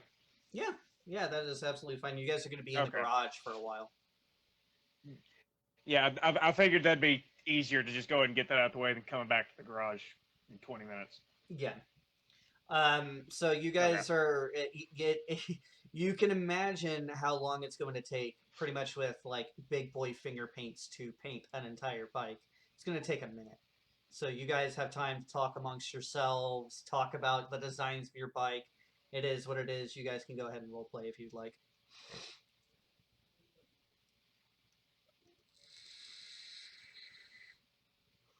I'm okay Yeah, with painting in silence. I'll definitely compliment Inti on the handprints. And since I got a simpler design, I'll offer to help him as soon as I got mine done Mhm. to do like help him with the other side for the tribal. Yeah, and Kylie also dips her fingers in some Cool. white paint and does some along the tanks, and she even signs her name at the forward part of the tank. She just writes Kylie. Um, Well, hey, once we're done with ours, you want to go ahead and black out the other ones? Yeah, might as well make them at least somewhat match. except you two That and are flamboyant. protect this damn metal. Well, yeah, with special. With that still. Yes. Oh yeah. I feel like Yas, polished queen, silver yas. motorcycles would not be. They would give themselves away from the distance. Like you could see Oh, the yeah. glint of it in Oh, the yeah. sunlight. But at Totally. least if they're black, Yeah. they'd be slightly more stealthy. Yeah, so we're going to get to Marty, and As then we're. stealthy as a fucking Harley can be. Oh yeah, no, these are definitely straight piped Harleys. We're gonna get to we're gonna get to Marty, and then we'll go ahead and take a short break. So Marty, you are now the proud owner of a new barrel. The barrel itself is about 8 inches long, and you can definitely tell that even though it is, of course, a cold hammer forged barrel, the outside of it is a rather silver plating on the outside, and there is a small indentation on the side where it's in a bit of a box. And if one were so inclined, one could engrave in that small box. I'm gonna take out my tinker's tools and Your mom was here. engrave big iron on the side. As I knew you were going to. Second. But you turn over and you see that Ket and Inti, no problem. Your position on the bottom floor, just happens to be positioned next to the motor pool, and you see Ket, Inti, and Kylie. They are busy painting. They're having a little paint party with the bikes.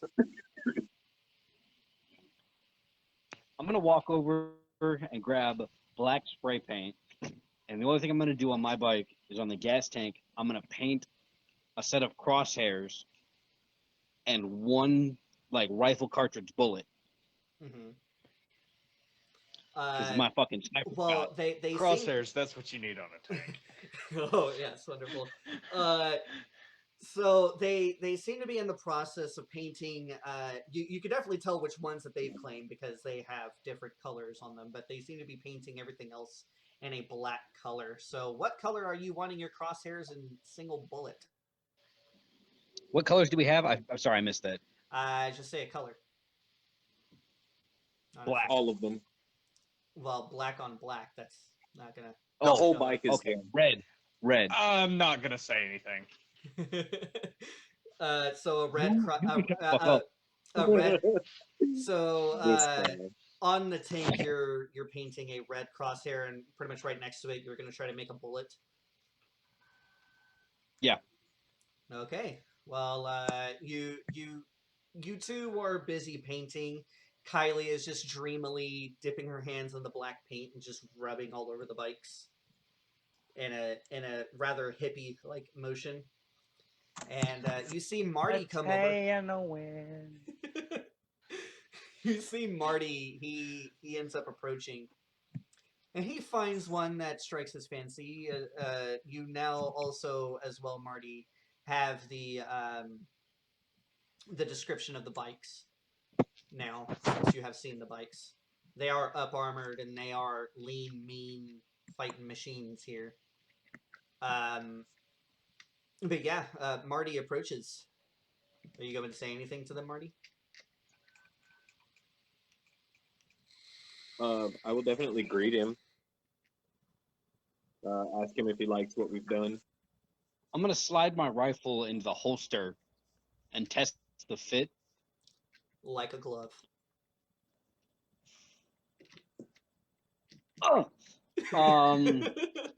Like a glove. Nut. The nut button. Smack. Nut. I'm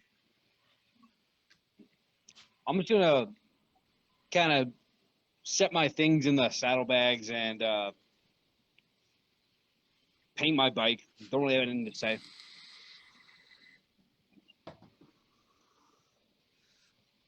So yeah, At Marty. what temperature? Marty just kind of throws up a couple of fingers at you guys, like, hey, and he does what he does to his bike. He draws his little symbol on it, and he begins putting his belongings in the bike, in the saddle bags of the bike. Morgrim, I'm gonna are take you off still my wanting armor to- and set it aside. are you still wanting to sleep, or are you wanting to actually roleplay around? Because I have skipped you since you said that you were just gonna take your ass straight to bed. Well, no, I mean that was the point. I'm preparing myself because I already know what we're walking into, but nobody else does because I can't say shit. So, Well, okay then. We are going to go ahead and take a short break. Everyone gets to take a little potty break and whatnot.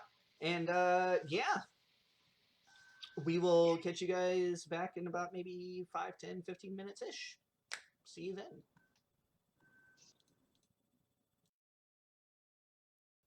Two, one, and we are back. And there goes Baker doing his little tongue thing. Anyway, we are back. You can't fucking stop me, bitch. So we're going to pick up the next day. Actually, last night, would you have wanted to tell Kylie that you were going to be leaving for a while, Ket? Yeah, it would be our pillow talk, if you will, after the conclusion of the night's festivities. Fornication. And and yeah, I'm the pillow talking with a bit, and I would bring it up to her that we're going to be leaving in the morning, and she's not going to be joining us. Are you going to try to break the news as easy as you can on her? Or are you just going to be blunt? Yeah. I mean, I would definitely lead up to it.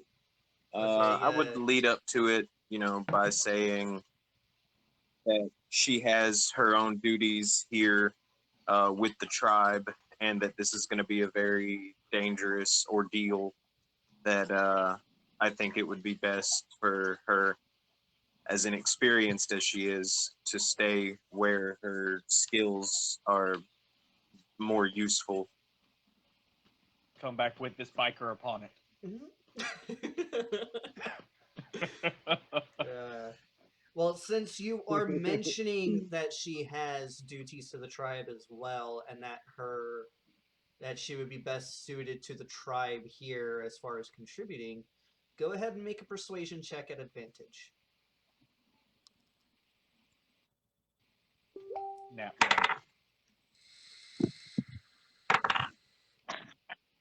Cool. Yeah, that's a 24. She's definitely not happy that you're going away, but she does understand that the that because you are prospecting to become a brave, that especially for you, the needs of the tribe come paramount to anything else. And yeah, she says something akin to what NT said. Come back with your biker upon it, kind of thing. She doesn't say those exact words, but she says, either come back, alive, or come back being victorious. Something along those lines. Check your phone, by the way. Yeah. She also does her damnedest to not let you sleep, but you are able to get some sleep finally, and we will give you a long rest. Um. Also, Rodney was we never got to finish out the information that he gathered at the library. Yeah, what as far as timers are concerned, you saw something on digital clocks, but uh, the technology of digital clocks seem rather alien to you. And as far as like timers to use on bombs or any bomb making material for that matter, you don't find any information on that. Okay.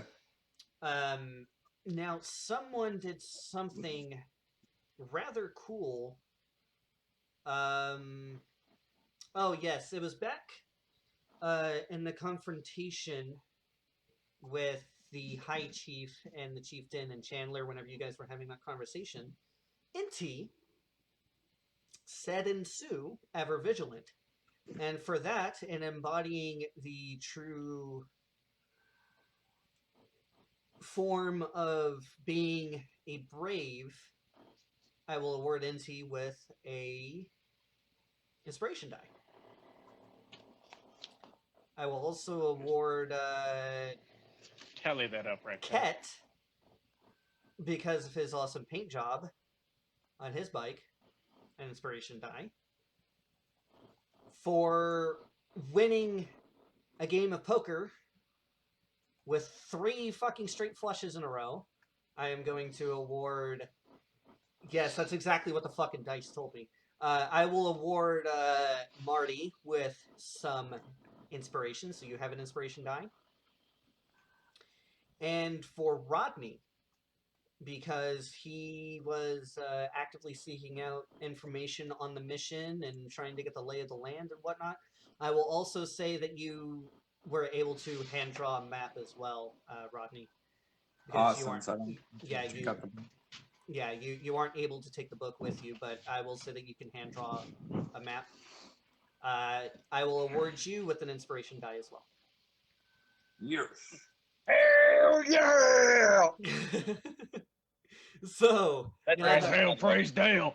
now that I have given everyone their cookies, it is the next morning.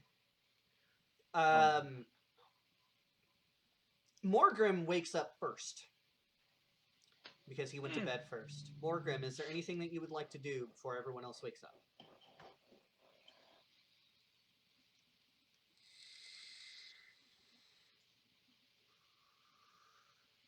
Mogrim.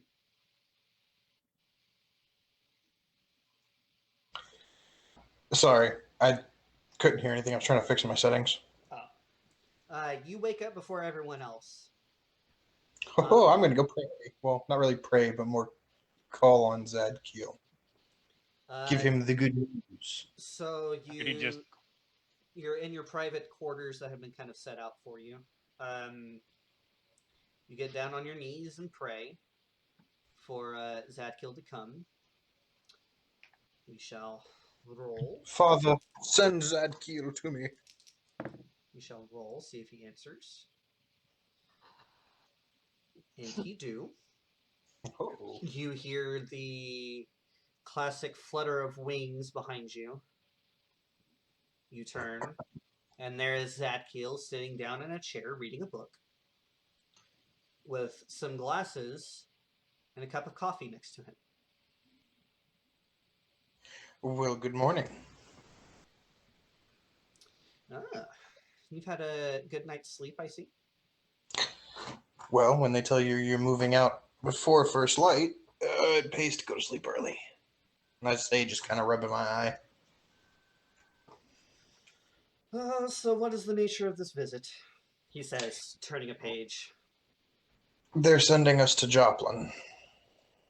I see. It's routine scouting, but they're taking the claim seriously. Yeah, I might have had some,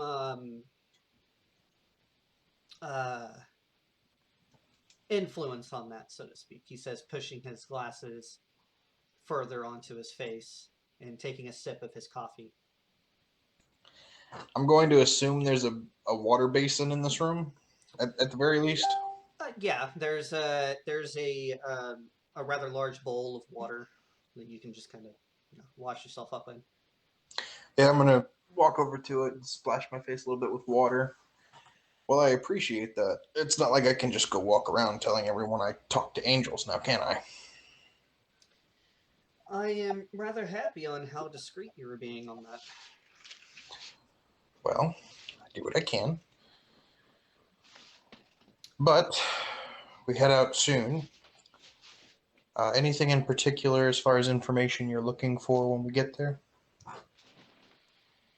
I'm pretty sure the information that both of us are looking for, well, I'm not necessarily looking for, but definitely you are to bring to the attention of the crows. It will make itself, shall we say, apparent to you. So it's going to be fairly obvious when we get there what I need to see. Yes. Yeah, well, makes life a little easier, I suppose. Not that, a war with these guys is going to be any fun. Ugh. Considering this, I mean, the fall of third of our host would definitely put this to shame, but yeah, it's going to be the fight of your life, he says, flipping another page and taking another sip of coffee. He Well, seems to look like a librarian right now. Oh, wow. I have to ask, have you been here before? I've been everywhere before, he says, looking up from his book and looking at you inquisitively. I think you know what I mean, but I won't press it. Do you think it'd be okay if I borrowed a flaming sword? Absolutely fucking not. But, theoretically, what if I could just summon one? Theoretically speaking. no?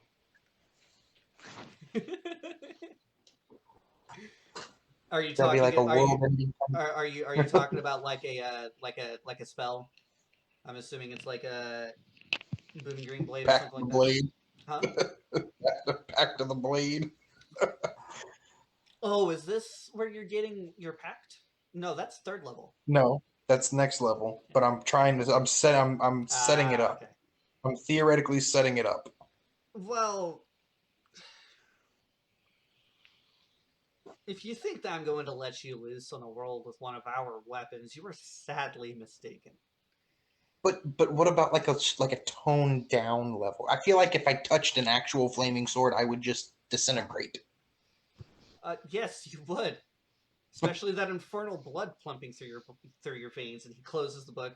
Why are you bringing up this line of questioning?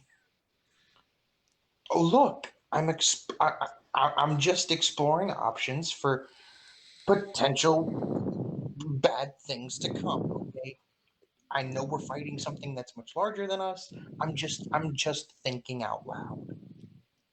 And if I thought in my head, you'd still know what I was thinking, so I might as well voice it.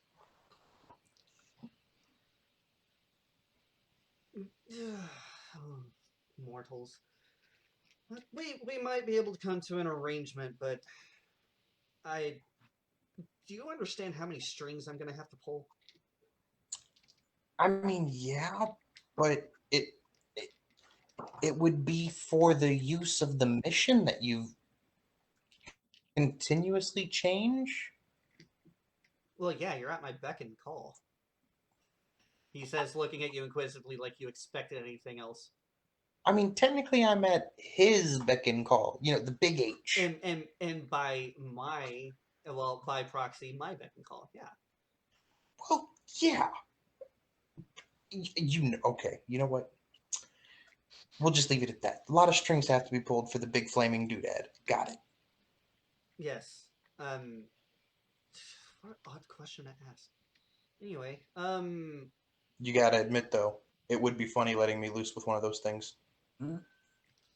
as funny as I would think that is, well, anyway. Oh, please do tell Rodney that, he's a rather intuitive young man. And then he disappears with a flutter, and you hear the sound of fluttering of wings. Did he leave his coffee? Yes, I'm just gonna walk over and take the cup and take a sip and walk out of the room. it's rather strong. That's fine. Quite stiff. I'm just gonna. Not bad. Small hint of Irish in there. I'm gonna reach into my bag and pull out the mason jar of Oh my god. heavenly liquor and just. Bloop. Alright, well. Yes, that is you. Are you going to be waking up your companions? I'm gonna go kick in Rodney's door. Oh god. Son of a bitch. Yeah, Rodney, you wake up to a banging at the door. Oh no, I said kick in his door. You want me to make a strength check? You need to think though. These are doors that are in a nuclear missile silo. Well, that doesn't necessarily mean that his bedroom door is a fucking blast door. We'll just say that you wake up with a banging at your door, Rodney. That's fine. A rather deafening banging at the door. I will politely open it and ask, "What the fuck do you want?" Take another sip of my spiked coffee. The librarian says that you're a very inquisitive person, and just walk away. Okay. You woke me up at 3:30 in the fucking morning for this? Just kind of look over my shoulder. We have to go soon anyway. Okay. So yes, Rodney is getting his things ready to go.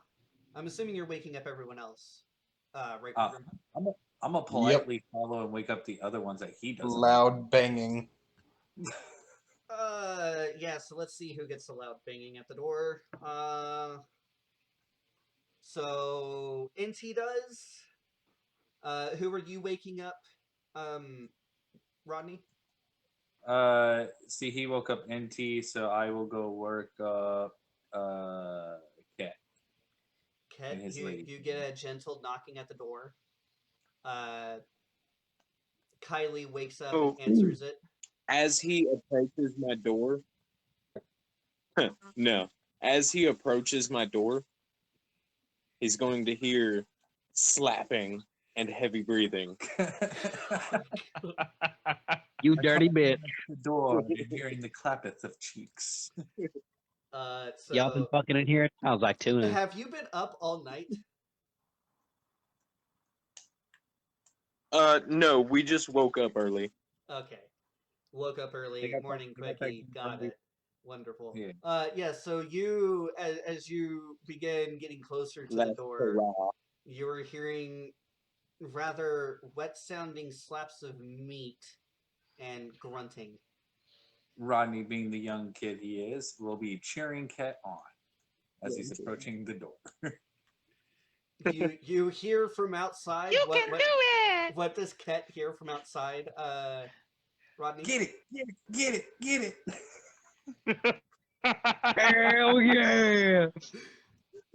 Yeah. So Kylie. Yeah, Kylie doesn't notice that. Probably for the best. Probably for the best. So Ket, I'm going to say that you do notice it because it was meant for your character. You hear that outside. Are you going to knock on the door, Rodney, or are you going to move on to the next person? I'm going to assume he heard that and just move on to the next door. Okay, so you end up waking up Marty. So, Morgrim, you have woken up Inti with a loud banging at the door. What is there available in my room to be thrown? Beef nut. What do you sleep next to? Well, Jesus, that's intense. well, usually we're sleeping out there in the middle of the fucking desert, so I mean, not much. Is there like a mug that comes in with the room or something? We can say that there is a complimentary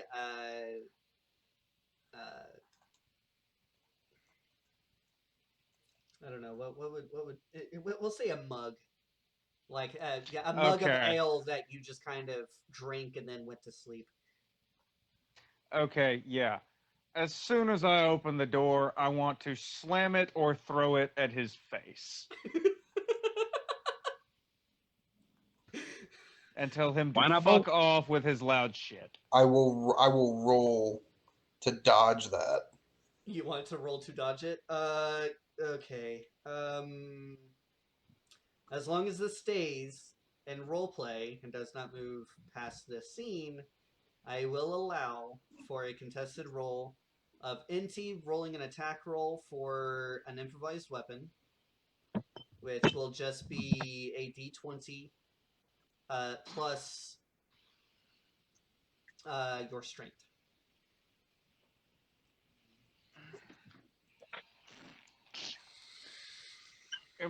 Improvised attack roll, d20 plus strength. Yep. And also, as well, Morgrim. My This strength only, is minus. yeah, it's -1. So what is it? It is 14. Are we looking for an acrobatic save here? No, this is a dexterity saving throw, and I want to see you roll it. So I rolled it on Owlbear. Okay. Uh, Let me dig up Owlbear real quick. Yep. I'm not touching anything. It was one die. It's just sitting there. If I have to take a screenshot and post it, I will. Or here, you know what? I'm getting on Owlbear right now. Okay. This I don't know. asshole with a nat 20. Wait. I feel like I deserve to be able to hit him if he wakes me up like that at 3:30 in the morning. I honestly feel like you deserve to do that too, but I will say that Krell, well, not Krell, fuck, why did I just say Morgrim. Krell? Morgrim, Because was expecting, Owlbear says bro. yeah, was expecting to get swung at. I will give Morgrim that. I understand your decision, but given that it's a stupid ass decision, I've elected to ignore it. So yes, Morgrim, you are able to dodge just in the nick of time Inti swinging at you with a mug in his hand. However, some of the contents of this mug ends up spilling on your clothes. Can I all roll right. again to throw it at him now that he has dodged?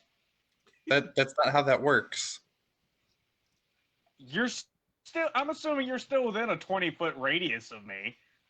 You So, haven't poofed. Inti, we're not going to allow you to throw it again, but you are able to voice your displeasure at Morgan.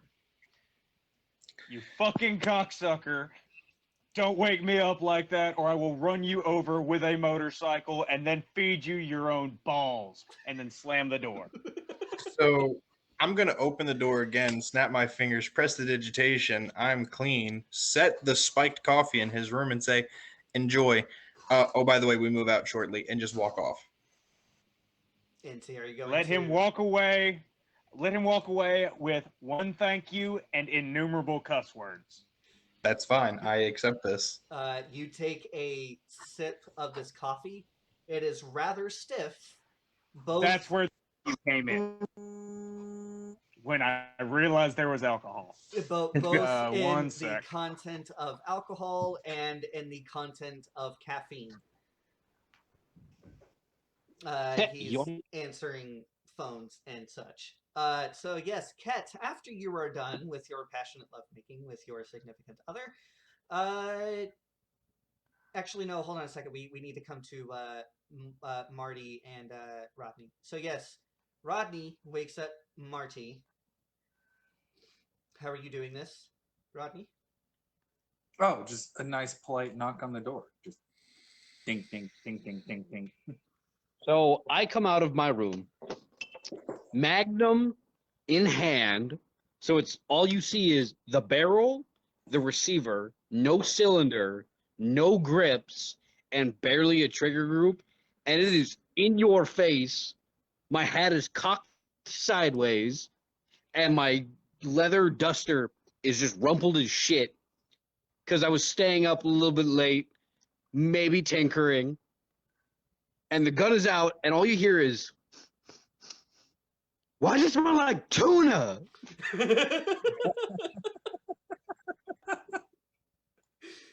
I have no idea why this is happening, but I shall allow. Our boy can't get in it down the hallway. Don't worry. Fucking seafood buffet. I'm gonna just step out in the hallway and fix myself. You're a very angry Sorry man, about that. sir. Ket, give me a perception check at disadvantage.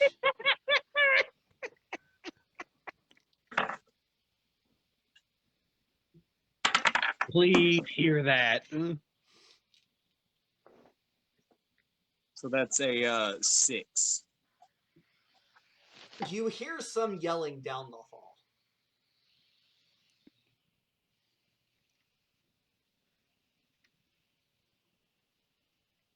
Is this my yelling or someone else yelling? Someone else. Being as I would imagine we're done at this point, I would just kind of poke my head out the door to kind of see who's yelling. You are hearing the echoes of tuna, tuna, tuna. What the fuck did I miss? A lot. It was a minute and 22 seconds over a pack of cigarettes. How much could I have missed? Quite a bit. Go back and watch the stream, Brandon. Anyway, so yeah, that is what you open the door to. And I'm assuming you're not even in your skivvies. You're just kind of answering the door, kind of naked, poking your head out like, the fuck? But which head? Yeah. No, Brandon. Anyway. Yes. Little man says hi. But yeah, I would just at that point I would hear it and I would just shake my head and turn around and go back in. Start slowly getting dressed and saying my goodbyes and everything. Yeah, she says goodbye to you. She gives you a kiss and kind of waves you on your way. She doesn't end up walking to your bike though, because she ends up passing back out. It's still rather early for her.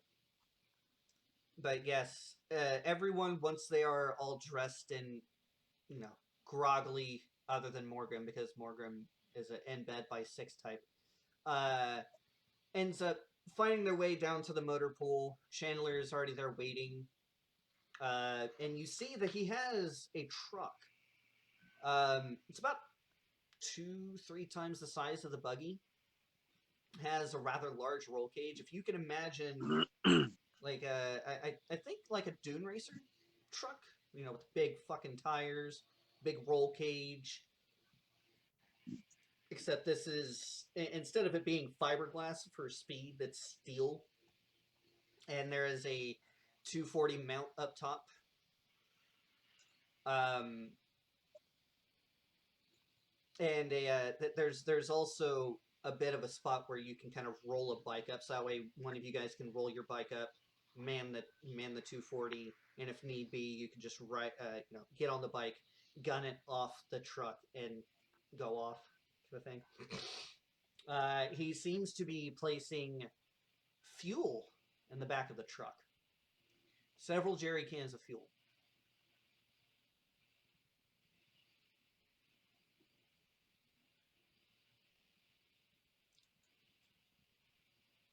What you doing, Chandler? Packing supplies. Go ahead and grab the food over there. And Alright, you follow where his finger is pointing, and you see a couple of duffel bags. Alright, yeah, I'll just pick those up and help carry. Yeah, so they're quite heavy. If you were to open them up, you would see that there is a lot of hardtack, jerky, things of that nature. Light traveling food. A can of something that has a Italian man on it in a white chef's hat. Seems French. Chef Pepperoni. No, Chef Boyardee, goofy. It's that the meal of Chef champions. Boy, are you great? Anyway, so you guys, well, we have Rodney throwing the last bit of supplies up, and Chandler is grabbing the last few jerry cans and throwing them in the truck. And they are hitting with a thud. They are absolutely full.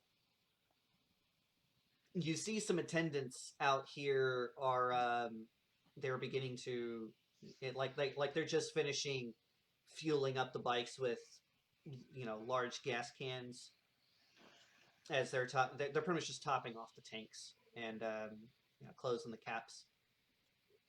What are the rest of you doing? We will start with Ket.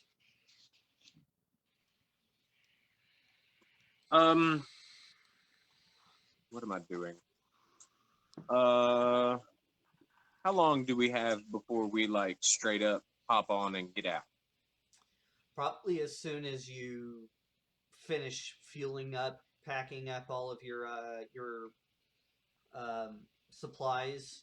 You do end up seeing some people are coming out with carts that are coming out to meet you guys. There are some bips and bobs. That you I'll can go see on what's those up with carts. that. Yeah. So whenever you approach, you can see that there are some vests on these carts. There are some light ones, some heavy ones, and some even heavier ones. They seem to be armor. You also see some boxes of what look, and you're kind of looking on it, and you see 30-30, 45, or .45, I should say. There is 9mm, pretty much ammo. Got it. What is my armor proficiency? Apparently that's not on my character sheet. Probably because you have none, because you are a sorcerer. Yeah. Oh, well that would make sense. Yes, you have no armor proficiencies. Okay, so I guess I'll take the light armor. and start suiting up. I'm also going to keep my eye out for a length of something What are paramount to the like rolls? paracord. Josh, can you remind me on the rolls of a character wearing armor that they are not proficient with?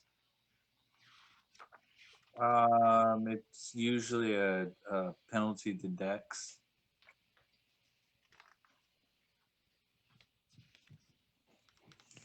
Yeah, let me look that up real quick. I know for a fact that it's like It's some heavy type and of penalty. medium armor. That's a what? It's some type of penalty, I know. Yeah, usually the heavy and medium armors, it's a Dex penalty. So usually it imposes penalties like on your initiatives, just movement in general. For light armor, I don't remember what the penalty is exactly. I was gonna say You I have thought I disadvantage. remembered You will something have about disadvantage on any ability check, saving throw, or attack roll that involves strength or dexterity, and you can't cast spells. Oh. There you go. Oh, Yes. really? Even Yes. with light armor? Yep. That sucks. Okay, so never mind then. I will ignore the armor, and I will be on the lookout for a length of paracord. Sure.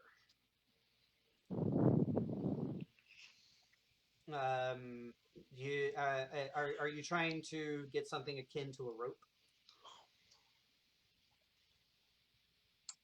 Yeah, like you know how big paracord is. I want something about that size, not like a big thick rope, but something But you're weavable and but knottable. are you What I trying? want to do is I want Go ahead. to knot handholds and like in the middle of my quarterstaff.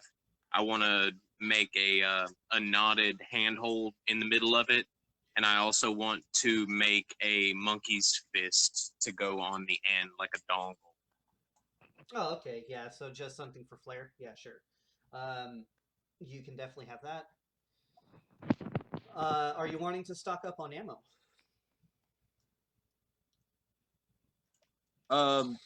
Sure. Just because I haven't been keeping track, and I might as well go ahead and top off. Yeah, I think you guys are tremendously low on ammo considering the big fight that you've had. If memory serves. Not I, because I no longer need ammo. I'd say I'm pretty sure I don't need ammo either. Nope, you don't need ammo either. Hey. But I know our fighter definitely needs ammo. Look in the big book of Dungeon Master Guide and see. I should have been carrying double what I started with to begin with. Like, as soon as we were able to buy ammo, I stocked up on double. Unless you blew through my entire stash. No. Although I do think that the cost was 1 gold per 20 rounds, I believe. It's probably something. I already paid that. I remember the It first session we was. had where I was able to buy ammo. I already paid that. That's on my Oh, you character said- sheet at home. Oh, you Well- said it was 20 rounds was 1 pound. Yeah, so as far as what it's saying in the book, 10 rounds is 1 pound, but I will say 20 rounds is 1 gold worth of money to pay. So if you would like to buy some more ammo just to kind of stash in the bike, that is up to you guys. You guys are also going to have enough rations to last a week, already pre-given to you.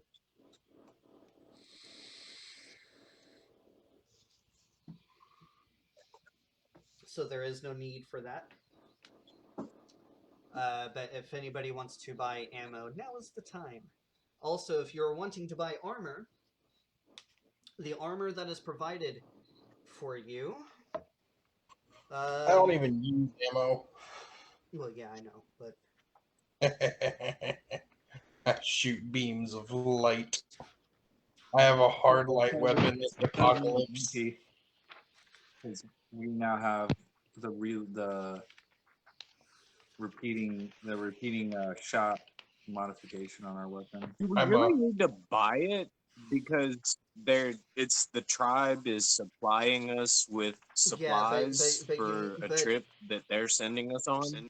but the thing is it's to kind of help offset the cost. The tribe would be paying for half, you pay for the other half, kind of thing. so. I just want to point out that I've realized something. Anybody ever remember playing Halo 4? Yeah. One of my favorite Halo games. I am basically a Promethean. I can't say that on the internet. So real quick, what's your face? Marty, what kind of armor are you wearing? What does it function as, I should say?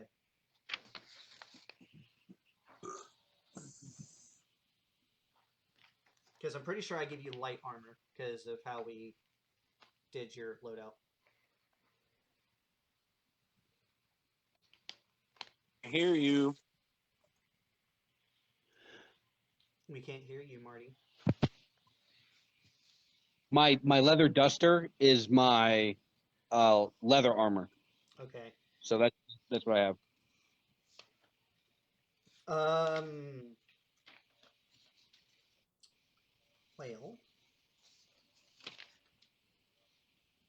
You and I did talk about later in the campaign giving me a breastplate. That's what doesn't. It's not gonna put a disadvantage on my dexterity. yes, but even half off, that's 200 gold pieces. I have, furthermore, I have 100 ish. Yeah, that's still not gonna be enough. Can you buy one half of it? Like just the left hit? I am not buying just a front plate for a plate carrier because that's what we homebrew Sounds is like the breastplate for female the plate armor carrier. in an MMO. I mean, you're right. I will say this. You know what? Yeah. Are you going to be buying any ammo, Marty? Just to restock my double stash, so I would normally carry double what I would what a normal carry would be. So 40 rounds per. Okay, so we'll say that just for ease of math, it's going to cost a gold. I'll give you a breastplate. What it looks like is your average plate carrier with a hard plate on the front and the back. But yeah, a breastplate for the rest of your gold. Fucking send it, my dude. Well, your AC is now 16. Hell yeah! You a beefy boy. So I'm a with thick bitch. Inti, what armor are you wearing? Well, let's see. Should be like leather. My armor class is 16. Yeah, so you're wearing scale mail. They don't have anything else that is. Well, actually, for 50 gold, you can get the same for Marty. I think I will take it back and offer you scale mail, which will give you a armor class of 16. Regardless, it's just you'll have disadvantage on your stealth, but you'll still have some pocket change, and I don't have to break the rules for you. You hurt me deeply. I want that breastplate. It's something for you to work on, man. I need my stealth, you motherfucker. You don't need a stealth. You're a fighter. I'm a sniper, first of all. Yeah, I've never heard of a sniper going click clack patty whack, give a dog a bone, fucking down the fucking range or whatever the fuck he's doing. All right, cool. Scale mail it is. Scale mill it is. Okay, so I don't have to break the rules. I But I'm apologize for keeping getting my. your hopes up. You're fine. I'm keeping my duster because I want to be cool like that. You want to be cool like that. So yes. What about you, Rodney? I'm good with the armor I have now. All 'Cause right. the armor I have now is sufficient as it is. All right. So after that, you guys hop on the bikes. The bikes roar to life. The the noise is almost deafening, and you can see some lights being turned on, and people are stepping out as you guys are wheeling the bikes towards the elevator. All the bikes plus the truck can fit on this thing, considering that the land ships fit on these things.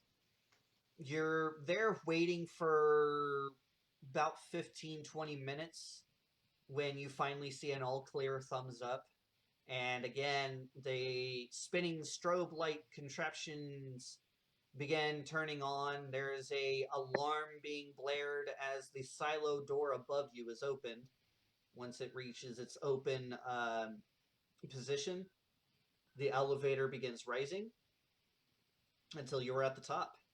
And it's at that point you guys click your bikes into gear and drive off. It almost looks as if it's Santa's sleigh with the six of you, because we're including Cedar in this, the six of you in front of the truck. It's almost as if the truck is Santa's sleigh, and you were all the reindeer. Bring all the goodies for all the enemies. But yes, you guys are given a heading and whatnot. But as you guys are turning behind you, just as the sun is beginning to rise, you see the silo doors close, and then it's almost as if the silo just disappears completely. But you are out on the open road, about a day and a half's ride, really, if you're actually driving with diligent security. About a day and a half's ride away from Joplin, and you continue on. Are you guys wanting to forage for supplies? Keep in mind that will lengthen your travel time a little bit. I think the priority is just getting the drop one. So. Yeah, and we have enough supplies to last us a week. Yeah, Well, I agree. by supplies as well, I'm also saying like scrapping stuff. I mean, if we pass anything. Yeah, like I'd say don't go looking for it, but if we happen across it, I am going to mark down on a map areas that seem rich with scrap as we pass them. Like as you're driving past, like you see one of those one-stop mechanic shops with a bunch of cars out front. Just be like, okay, on this road right here is X, right there. Good spot for scrap. And as we just keep riding. Okay. or So the first day goes by. Chandler finds a decent spot to bed down for the night. He ends up taking first watch. Does anybody want to take the next watch? Inti will. Inti will. Inti, give me a perception check. Oh, fuck. And considering you are an elf, you do not have to do so at disadvantage. Hey. That's gonna be a 12 plus 3, so 15.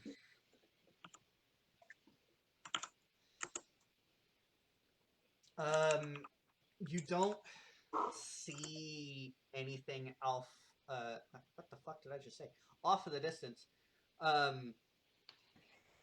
It just seems to be English, motherfucker. Do you speak it? No, I don't. So, but for NT, you don't see anything or hear Can anything on I- your watch. My dark vision. Would that help in any way? Because I don't remember exactly what that does. It keeps you from rolling at disadvantage. Ah, okay. Well then, yeah, RE included. There we go. Thank you. All right. So, who is taking second watch? I Rodney just will. took second watch. Oh yeah, third watch. My apologies. Second watch for the players. Rodney already threw his finger up. So into you wake up Rodney. Rodney, give me a perception check at disadvantage because you are a human. Can I correct? wake up more Grim too while I'm at it just to piss him off? Oh Jesus! Like wake him up by like a total kicking his of leg. 13. 13. Yeah. So again, it's pitch black out here. So you're more or less having to use your ears, but you don't hear anything off in the distance. You're kind of patrolling around, being as diligent as you can, but you don't notice anything. All right. Who is taking fourth watch, technically?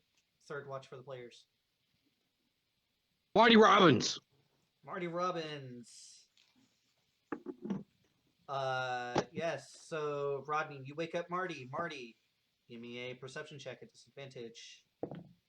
Can you roll for me with you sexy mustache and things? Yeah, I got you.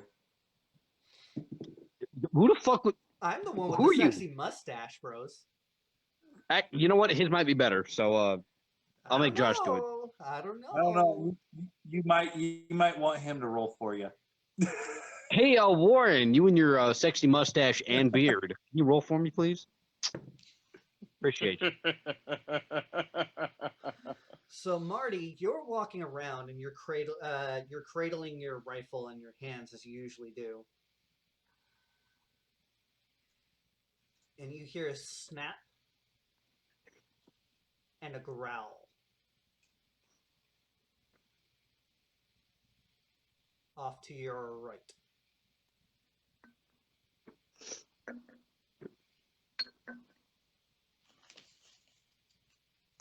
All you hear is, unless you're blonde hair and blue-eyed, best fuck off.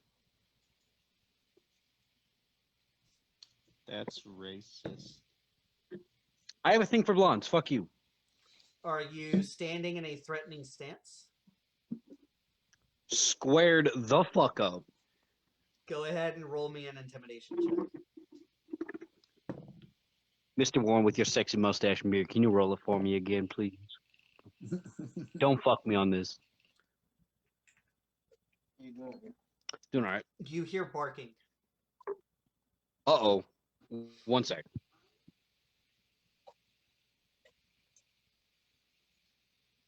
You hear.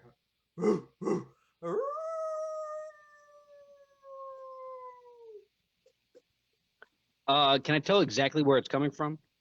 One of the barks is coming ahead of you. One of them is coming behind you, and yet another is coming off to your right. Now that you have faced right to face the thing that you were hearing, you now have another one to the right. I'm Would gonna any fire of us one wake round. up to the sound?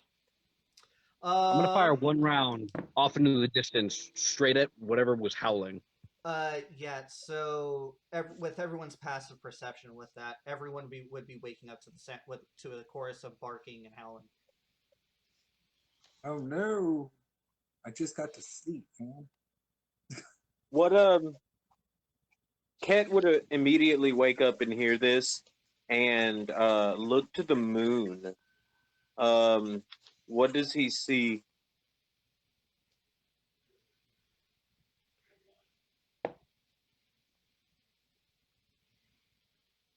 A full moon. Fuck. My Why do I apologies. have My a ATL came feeling out I the door know and what wanted to is chat happening for a now? second, but-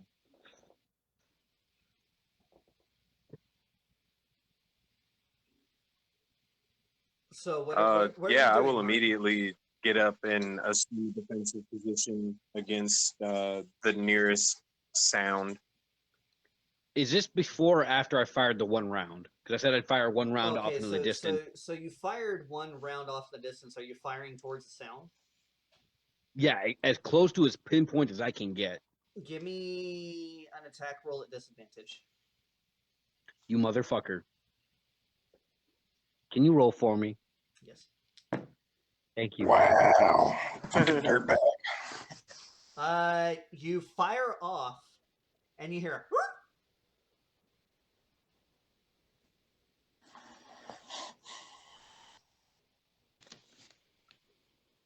whoop. What are the other wool? It's I silent. assume they're wool.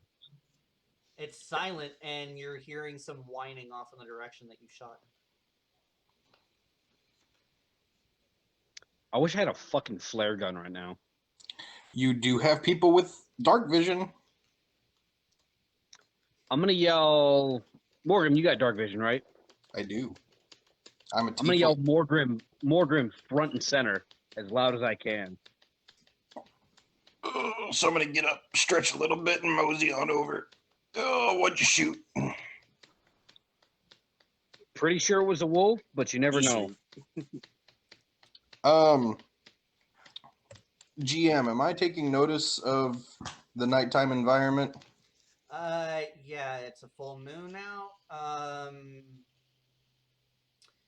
I know I said that it was pitch black earlier, but I am really liking watching you guys squirt with the full moon. So, yes. Fucking Wendigo! We are not. Okay, so here's the problem with that theory, though. Keep on Marty. giving me ideas, please. We're not in Appalachia. We are not in Appalachia. That'd be a skinwalker out there, wouldn't it? Where we are? Depending on who you ask, I guess. Wendigos are supposed to be planes, but you know. Are you going to roll a perception Wendigos check or what? Sure. I'm gonna breathe heavily. That's real life, not the game. This is for Hang on, I need to.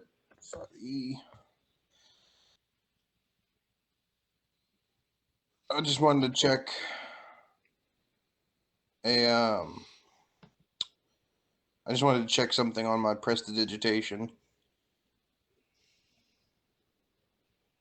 What's that Instantaneous do harmless sensory effect, shower of sparks, puff of odor, candle torch. Would I be able to create like a ball of flame in my hand using prestidigitation, since I can technically light fire with it?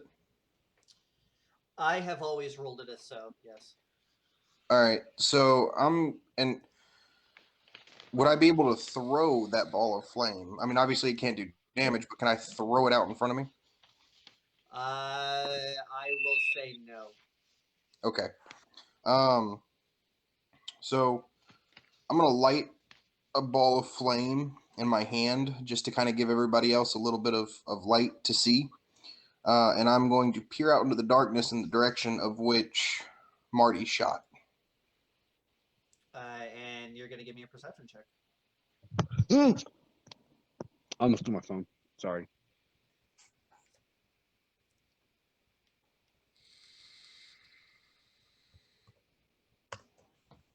That's going to be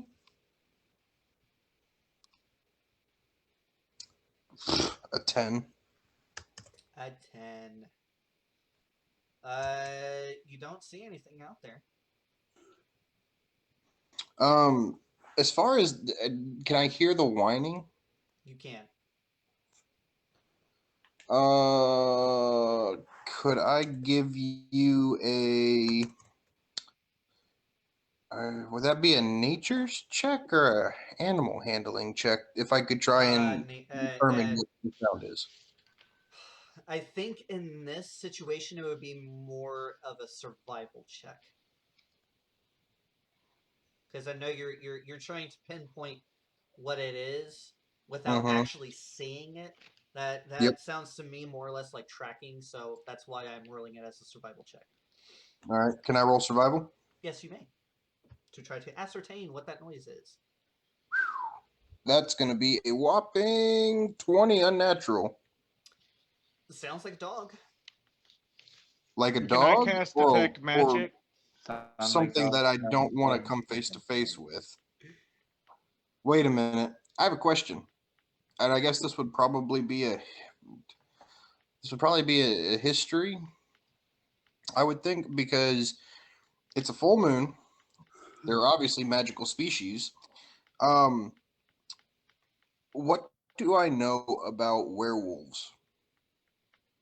I fucking knew it.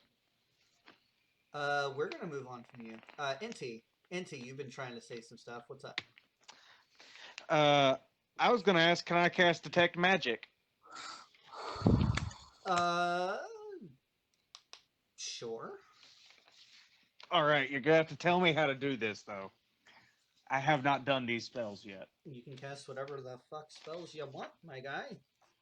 All right, well then I want to cast hashtag kill all and hashtag enter cheat code.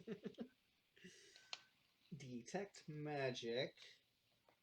Page 231 player handbook. Yeah, casting time is one action, so you burn a first level spell slot, and for the duration, which is concentration up to 10 minutes, you sense the presence of magic within 30 feet of you. If you sense magic in this way, you can use your action to see a faint aura around any visible creature or object in the area that bears magic, and you learn its school of magic, if any.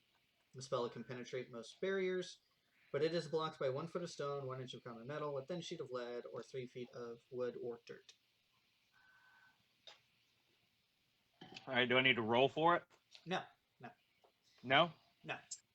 So Okay. All you have to do is just spend a spell slot. Okay, I spent a spell slot. There's nothing that is making your spidey senses tingle as far as magic within 30 feet of you. Okay. All right. What does Mage Hand do? Mage Hand, you summon a hand that you can move up to 30 feet a turn. Really. Okay. Shit, that didn't go at all like I was thinking it might. Let's see, what does Fey Ancestry do? This could be a lot of questions. I'm sorry, guys. Fey Ancestry is just a thing for your race. It, I believe you cannot be charmed through magical means, but I shall look up and tell you. You have So when he was advantage. talking about mage, You have advantage on saving throws against being charmed, and magic can't put you to sleep. That's what Fey Ancestry is. Okay. Because elves don't sleep. Elves are weird. All right. Then, okay. Can I cast? Or I couldn't tell if you said can or can't. Can we still hear the whimpering? Yes. Okay. Then can I cast perception check to see if it's within 30 feet? You're wanting just to make a perception check to see if you can locate it? Is that what you're trying to do? Yeah. Yeah, see it because that cat. Okay. I think it's a fucking werewolf. So 15 plus 3. Yeah. So 18. You're gonna hate me for this. You see a dog off in the distance that is limping with pretty much one dead leg. As a matter of fact, where Marty shot it, and now as you are beginning to watch this thing and you're tracking this thing, it seems to be that Marty has paralyzed this thing's back half of its body. Oh, Marty, you terrible person.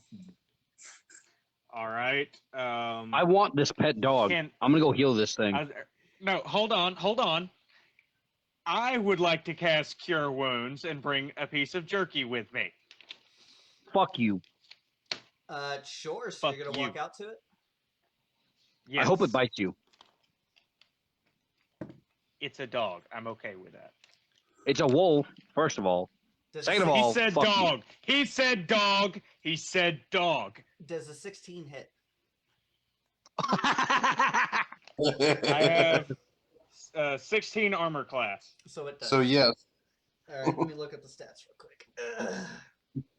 If it meets or beats. If it meets or beats. Hey, Is that Josh, remember when you fucking thunderclapped my ass because I had a dog on my arm? Yeah. I'm still salty about that. Hey, to Come be here, fair, Mr. the dog was Puffer. trying to rip my arm off.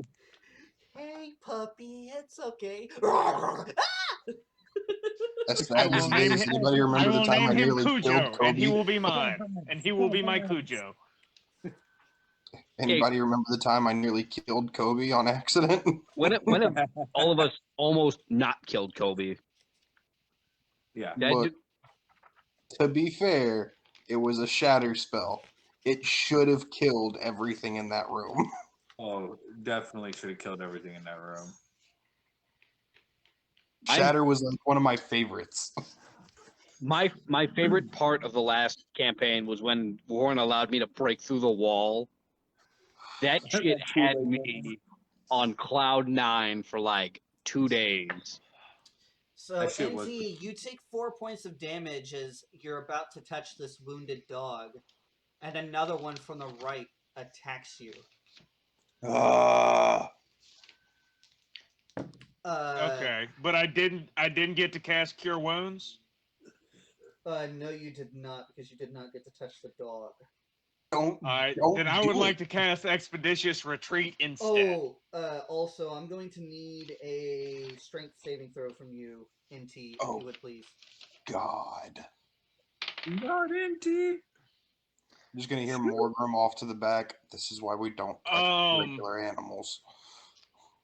This is why you get safety. 5. Don't play with the fucking. You are now prone. With this attack from a different wolf. God. Let's see, +4 to hit. Does a 14 hit? No, I have a 16 armor class. Okay, so you spot a second wolf come up and try to attack you, but it seems to stumble on the wounded wolf.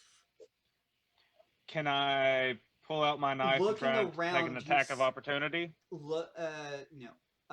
Looking at your surroundings, you spot 2 more wolves coming at you. If Okay, everyone so would it's 5 please- total. If everyone would please roll initiative. Warren, you big beautiful man. Yes, I got you. Thank you. Don't fuck me Sis. on this. 11. 23. How the fuck you get a 23 Natural 20. for your 8? I rolled a 20 on the die. I don't know why I even comment anymore with you. It's gonna be a 15 Motherfucker rolls a for me. nat 20, like a fucking unnatural 20 every time as a fucking bard. You can't roll under an 11. Yo, with my bard, my what was persuasion deception Austin's? couldn't be anything less than 11. 15.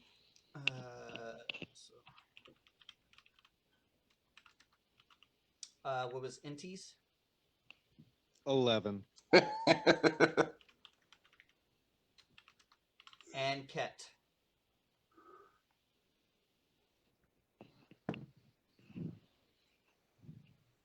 Ket, if you were talking, we cannot hear you. What was that, Ket? 23. Oh, he got 23 like me. So we're going to put Ket after Rodney. And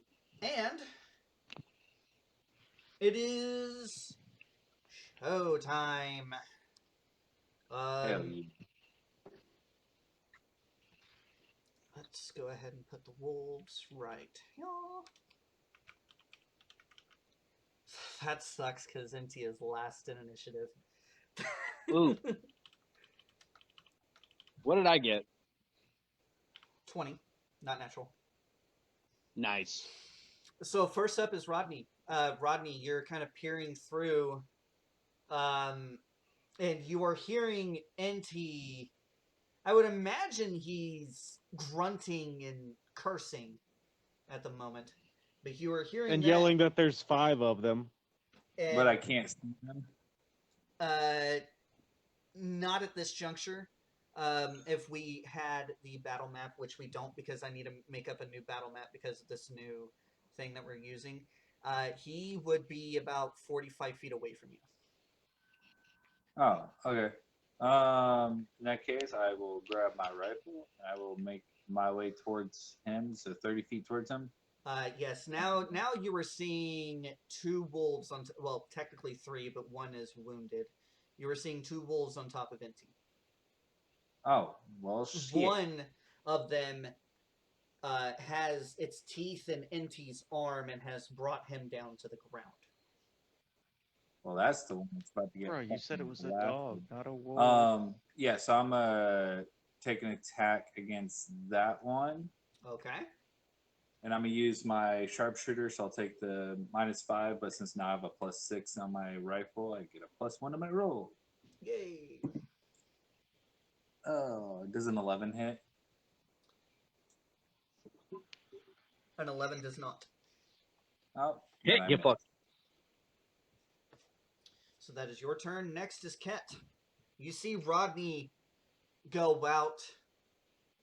Might hear either a get off of him or oh shit, we don't know. But you hear his gun report off in the distance. All you see is the bright flash. But do changelings have dark vision? I don't think they do. I'm not sure. No, I do not remember off the top of my head if They do do or not? Okay, so yeah, all you hear is I don't think so. Rodney maybe say an expletive. We'll look up the rule later. Yeah, son of a bitch! And you hear his gun report, but you don't hear any yelping.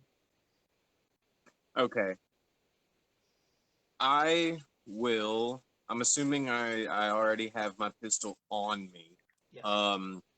And I'm gonna grab my my quarterstaff off of the motorcycle, and I'm going to run in the direction of the noises that I hear. And I'm assuming I will eventually make it there. Can I make it to the wolf and attack in this turn? No, because you're about 45 feet away. So it would be you'd have to use a dash action in order to melee, but you can shoot the wolf with your pistol. Okay. What do I want to do? I guess I will. Yeah, I guess I'll just shoot it. That's fine. I was gonna say if I could have made it there Yeah, roll me an all attack. in one turn, I was just gonna like baseball bat swat it. Fucking geek. 16. 16. That will hit.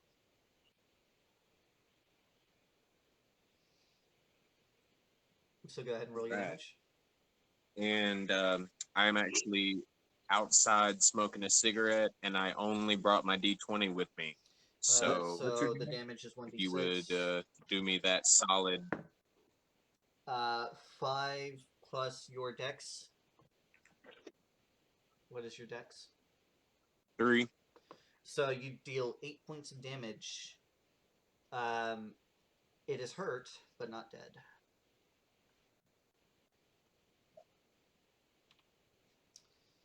Next is Rodney, not Rodney, Marty. Because Rodney already went. Marty. Yeah. Hello. Your brother is in trouble. I'm going to. How close am I? About 45 feet. But again, You bet. it's kind of hard for you to see what's going on. You will have to get closer. I'm going to sling my rifle, draw both pistols, move 30 feet, and empty both of them into this wolf on Inti. Okay, so give me an attack. Well, I have to give the attack. So. Brother And I got have my some kind of back. I have some kind of dual wielding thing. I can't remember what the ruling is for that. I remember it. So the first attack is going to hit. So that is a D8. Ooh, you end up killing it. You kill I the get a wolf one. pelt. Fuck you guys. You kill the one on top of Inti. So are you going to discharge into the other one that is on top of him? Yes. That one hits. I That's max damage. You end up killing that one too. get 2 wolf pelts. Fuck you guys. The other two end up darting off. You still have that wounded one there, but if you try to approach it, it will snap at you. This is the end of the initiative. I'm going to walk forward within 10 feet and toss a piece of jerky halfway between him and I. He is still growling at you, and he's trying to make his way away from you. Can I whisper sweet nothings to him? Does that work? You can try to give me an intelligence check. I know it's not your strong suit, but give me an intelligence check. Yeah, my character's kind of fucking dumb. Warren, you sweet sexy man, can you roll that for me? This is a 2.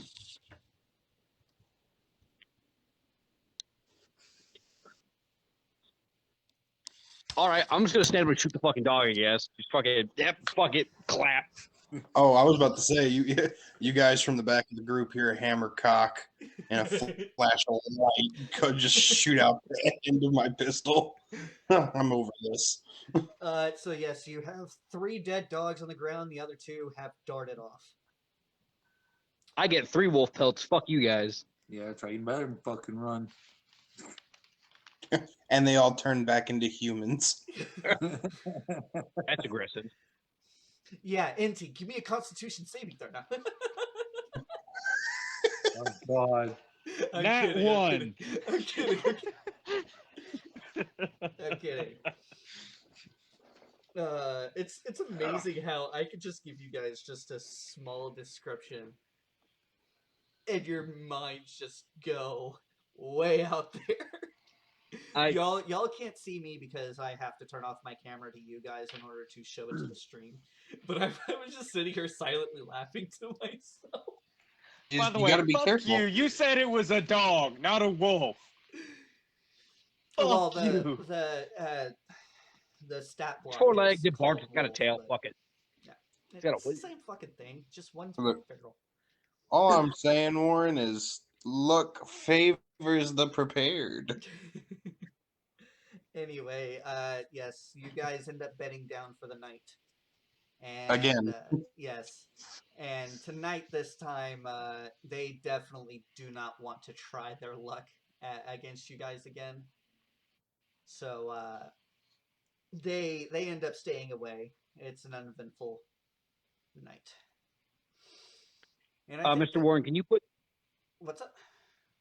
Can you put 3 wolf pelts on my character sheet and then drop it in my Discord chat so that I can update my character sheet later? I will just put down. I will text it to you in Messenger. So. Thank you. But yeah, I think that is good for the night. I think that we can draw tonight's session to a close. So, thank you all for watching. Thank you all for partaking with us in the panicking of the PCs. So again, please like, share, subscribe, all those good things. Help the algorithm, help us and whatnot. Please support us. But with that, you guys know that if you guys stick around, we do roll a dice of destiny to start us off on the after session reviews. So without further ado, that is going to start off with Ket. So Mike,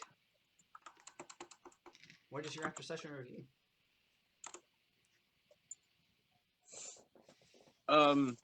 Yeah, that was cool. I really appreciate roleplay heavy sessions. I love the whole just talking it out aspect of things. I got to do a lot of cheek clapping in this session, so that was pretty cool. Hopefully, I don't end up on child support. It was a mistake to give your character a girlfriend. It was a And- fucking mistake. Clip, clap, clap, clip, clap. And Rodney's just a kid, man. No, it was cool. Rodney should not have gone around trying to wake folks up. Hey man, I was newly awakened. Anyway, continue. But yeah, no, it was cool. As far as the wolf thing, it was literally as soon as you talked about hearing howling and shit in the distance, I remembered a Facebook post of a similar thing, where they immediately asked about the phase of the moon, and the DM just totally changed the whole storyline to involve werewolves because You guys the are not ready PC to- gave them the idea. You guys are not ready for and I that. That's couldn't why I resist. did not change my mind. Fuck werewolves. Y'all are not A ready bad for that. name. You are only level 2 characters. I am not that cruel. Hey, there could be a whole party of werewolves though. But no, I'm definitely anxious to see where we go from here when we get to wherever the hell we're going, to see what we're up against. Mm-hmm. Should be a challenge. Yeah. I am looking forward to giving you guys that challenge. I think the only con that I think we can all agree on is the whole internet issue with Discord, because whenever I tried to do Discord, it was fucking AIDS, but now we've switched over to this, and It works. yeah, it definitely Hell, even works. I can have my camera on. Yeah. So, would you guys like to move to this style of doing everything? You guys can look at the stream later on and see how I have everything set up. If you guys want to move to this, I am more than down to do so. But yeah, I think that's the major down. It kind of set us back for like 30 minutes, but we were able to get a good session off. So. Oh yeah. But yeah, do you have any cons yourself aside from the internet? Not really. As far as the whole rope dart thing, it was just a bit of a brainwave I had. That's actually a weapon that I plan on in real life making one and practicing it. So just an idea I figured I'd throw out there. But yeah, we already have that was a whole kind bunch of disappointing that I wasn't able to have one. we already have some homebrew stuff coming out of the not the monster manual. I'm looking at the monster manual coming out of the Dungeon Master's Guide, and I would rather deal with the least amount of homebrew rules as possible. That's just even for flavor. There's No, I rule sets totally that go respect along with your it, so. decision. It's just But yeah, that's cool. We'll come up with some other cool weapons for you. Yeah, no, that's it. That would be my only con. Okay. All right. Martin. I would like to find a way to maybe upgrade my my quarterstaff eventually somehow. I'll figure something out. Yeah, we'll discuss, figure something out and whatnot. I mean, you guys are also still level 2 players, so it's giving you guys all the good shit now is just going to kind of ruin the game in the future. I want everything to kind of take its time coming so you have something to work towards as a goal. So next is Marty. Marty, you got yourself a weapon part because you've been bugging the shit out of me.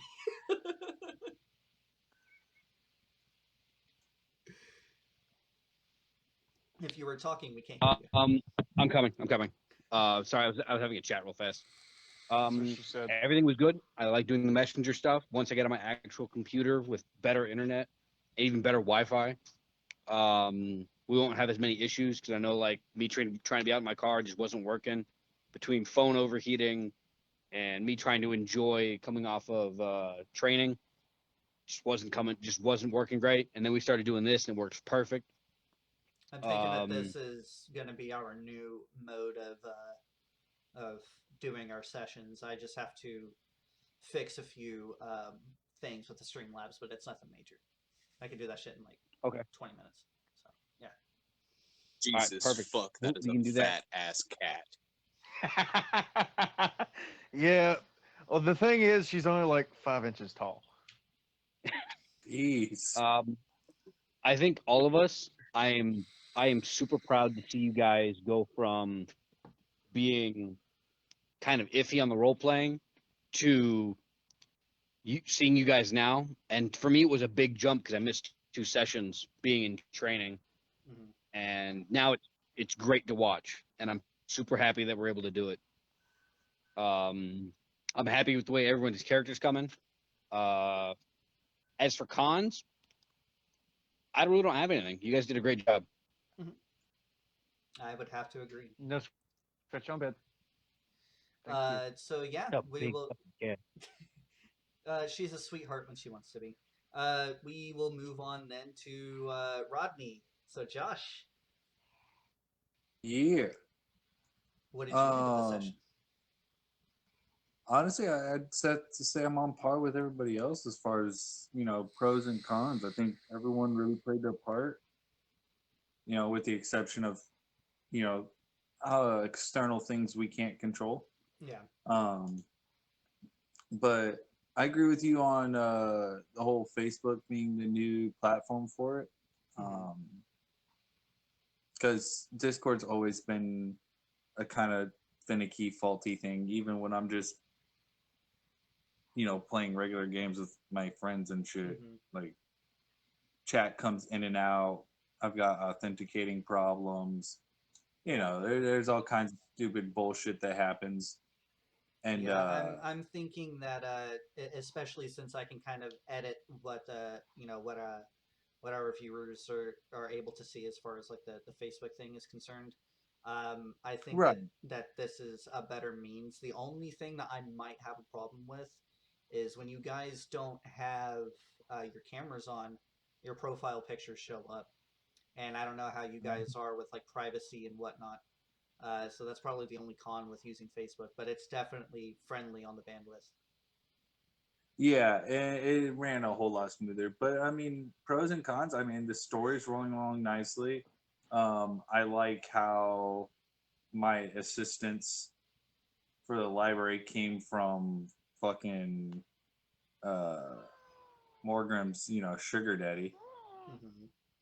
So that was, interesting tie-in. Kind of I excited to see if that goes any further. honestly, I had just come up with that on the fly, and I'm happy that you guys picked up on it. Yeah. But yeah, no, I mean overall it was a good one. I'm excited to see what's in store for this new place. The arc looks like the story arc looks like it's getting pretty serious, which will be exciting. Mhm.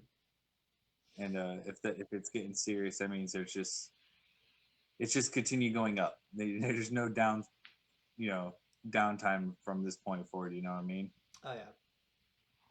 All right. So Well, I'm glad that you are having fun with it, and you are interested to see what the next chapter holds. So now we're going to come to Morgan. Austin, what is your after session review? I mean, for the majority of it, I was actually fairly quiet. Mhm. I mean, overall, I think it He was was a good sleeping. story. We shit, I fucking wish. But no, I couldn't sleep. The furthering of the plot was nice. Yeah, I I was thought hoping it, Pat would be here so that he could witness it, but he'll witness it next week because I'm going to hit you guys hard in the face. witness me. But no, I think it was kind of funny how Zadkiel played a larger part in this session, being a librarian. Yeah, I just figured that there's I'm thinking that I would like to do a little bit more trolley stuff on Morgrim. Uh, just to kind of see how closely the powers on high are working with him, yet not working with him, because they're not giving you any intel, but yet they are kind of twisting things around you.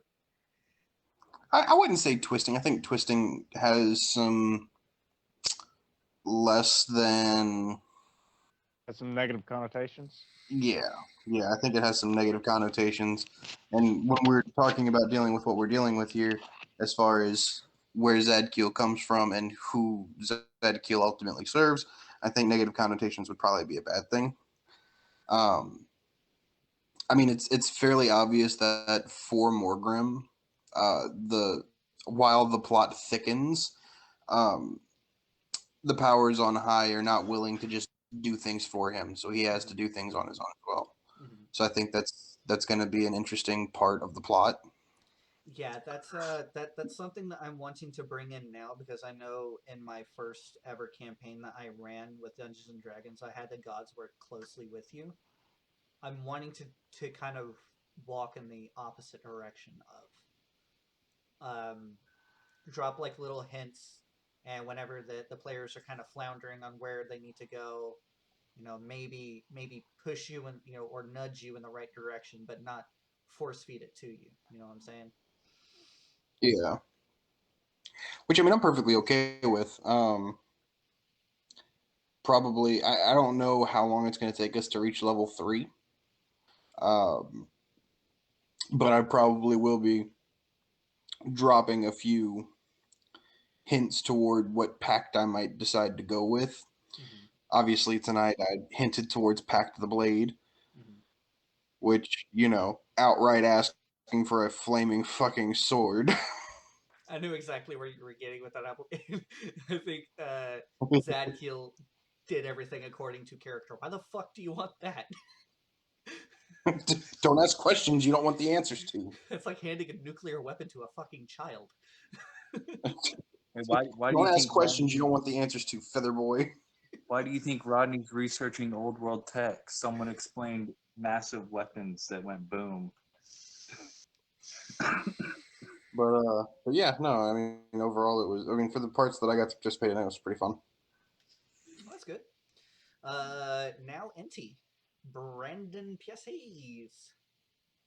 What do you have to say about That's the after session review? well, I mean, most all of the good stuff I gotta say out of character is already been said. There ain't no point in repeating it again. Mm. But that and I didn't really have any cons short of the internet out of character. Had plenty of them in character, but not that many out of character. So I mean, I'd say a pretty good session overall. Uh, Although Morgrim, you can go die in a hole 3:30 in the damn morning. Be ashamed of yourself.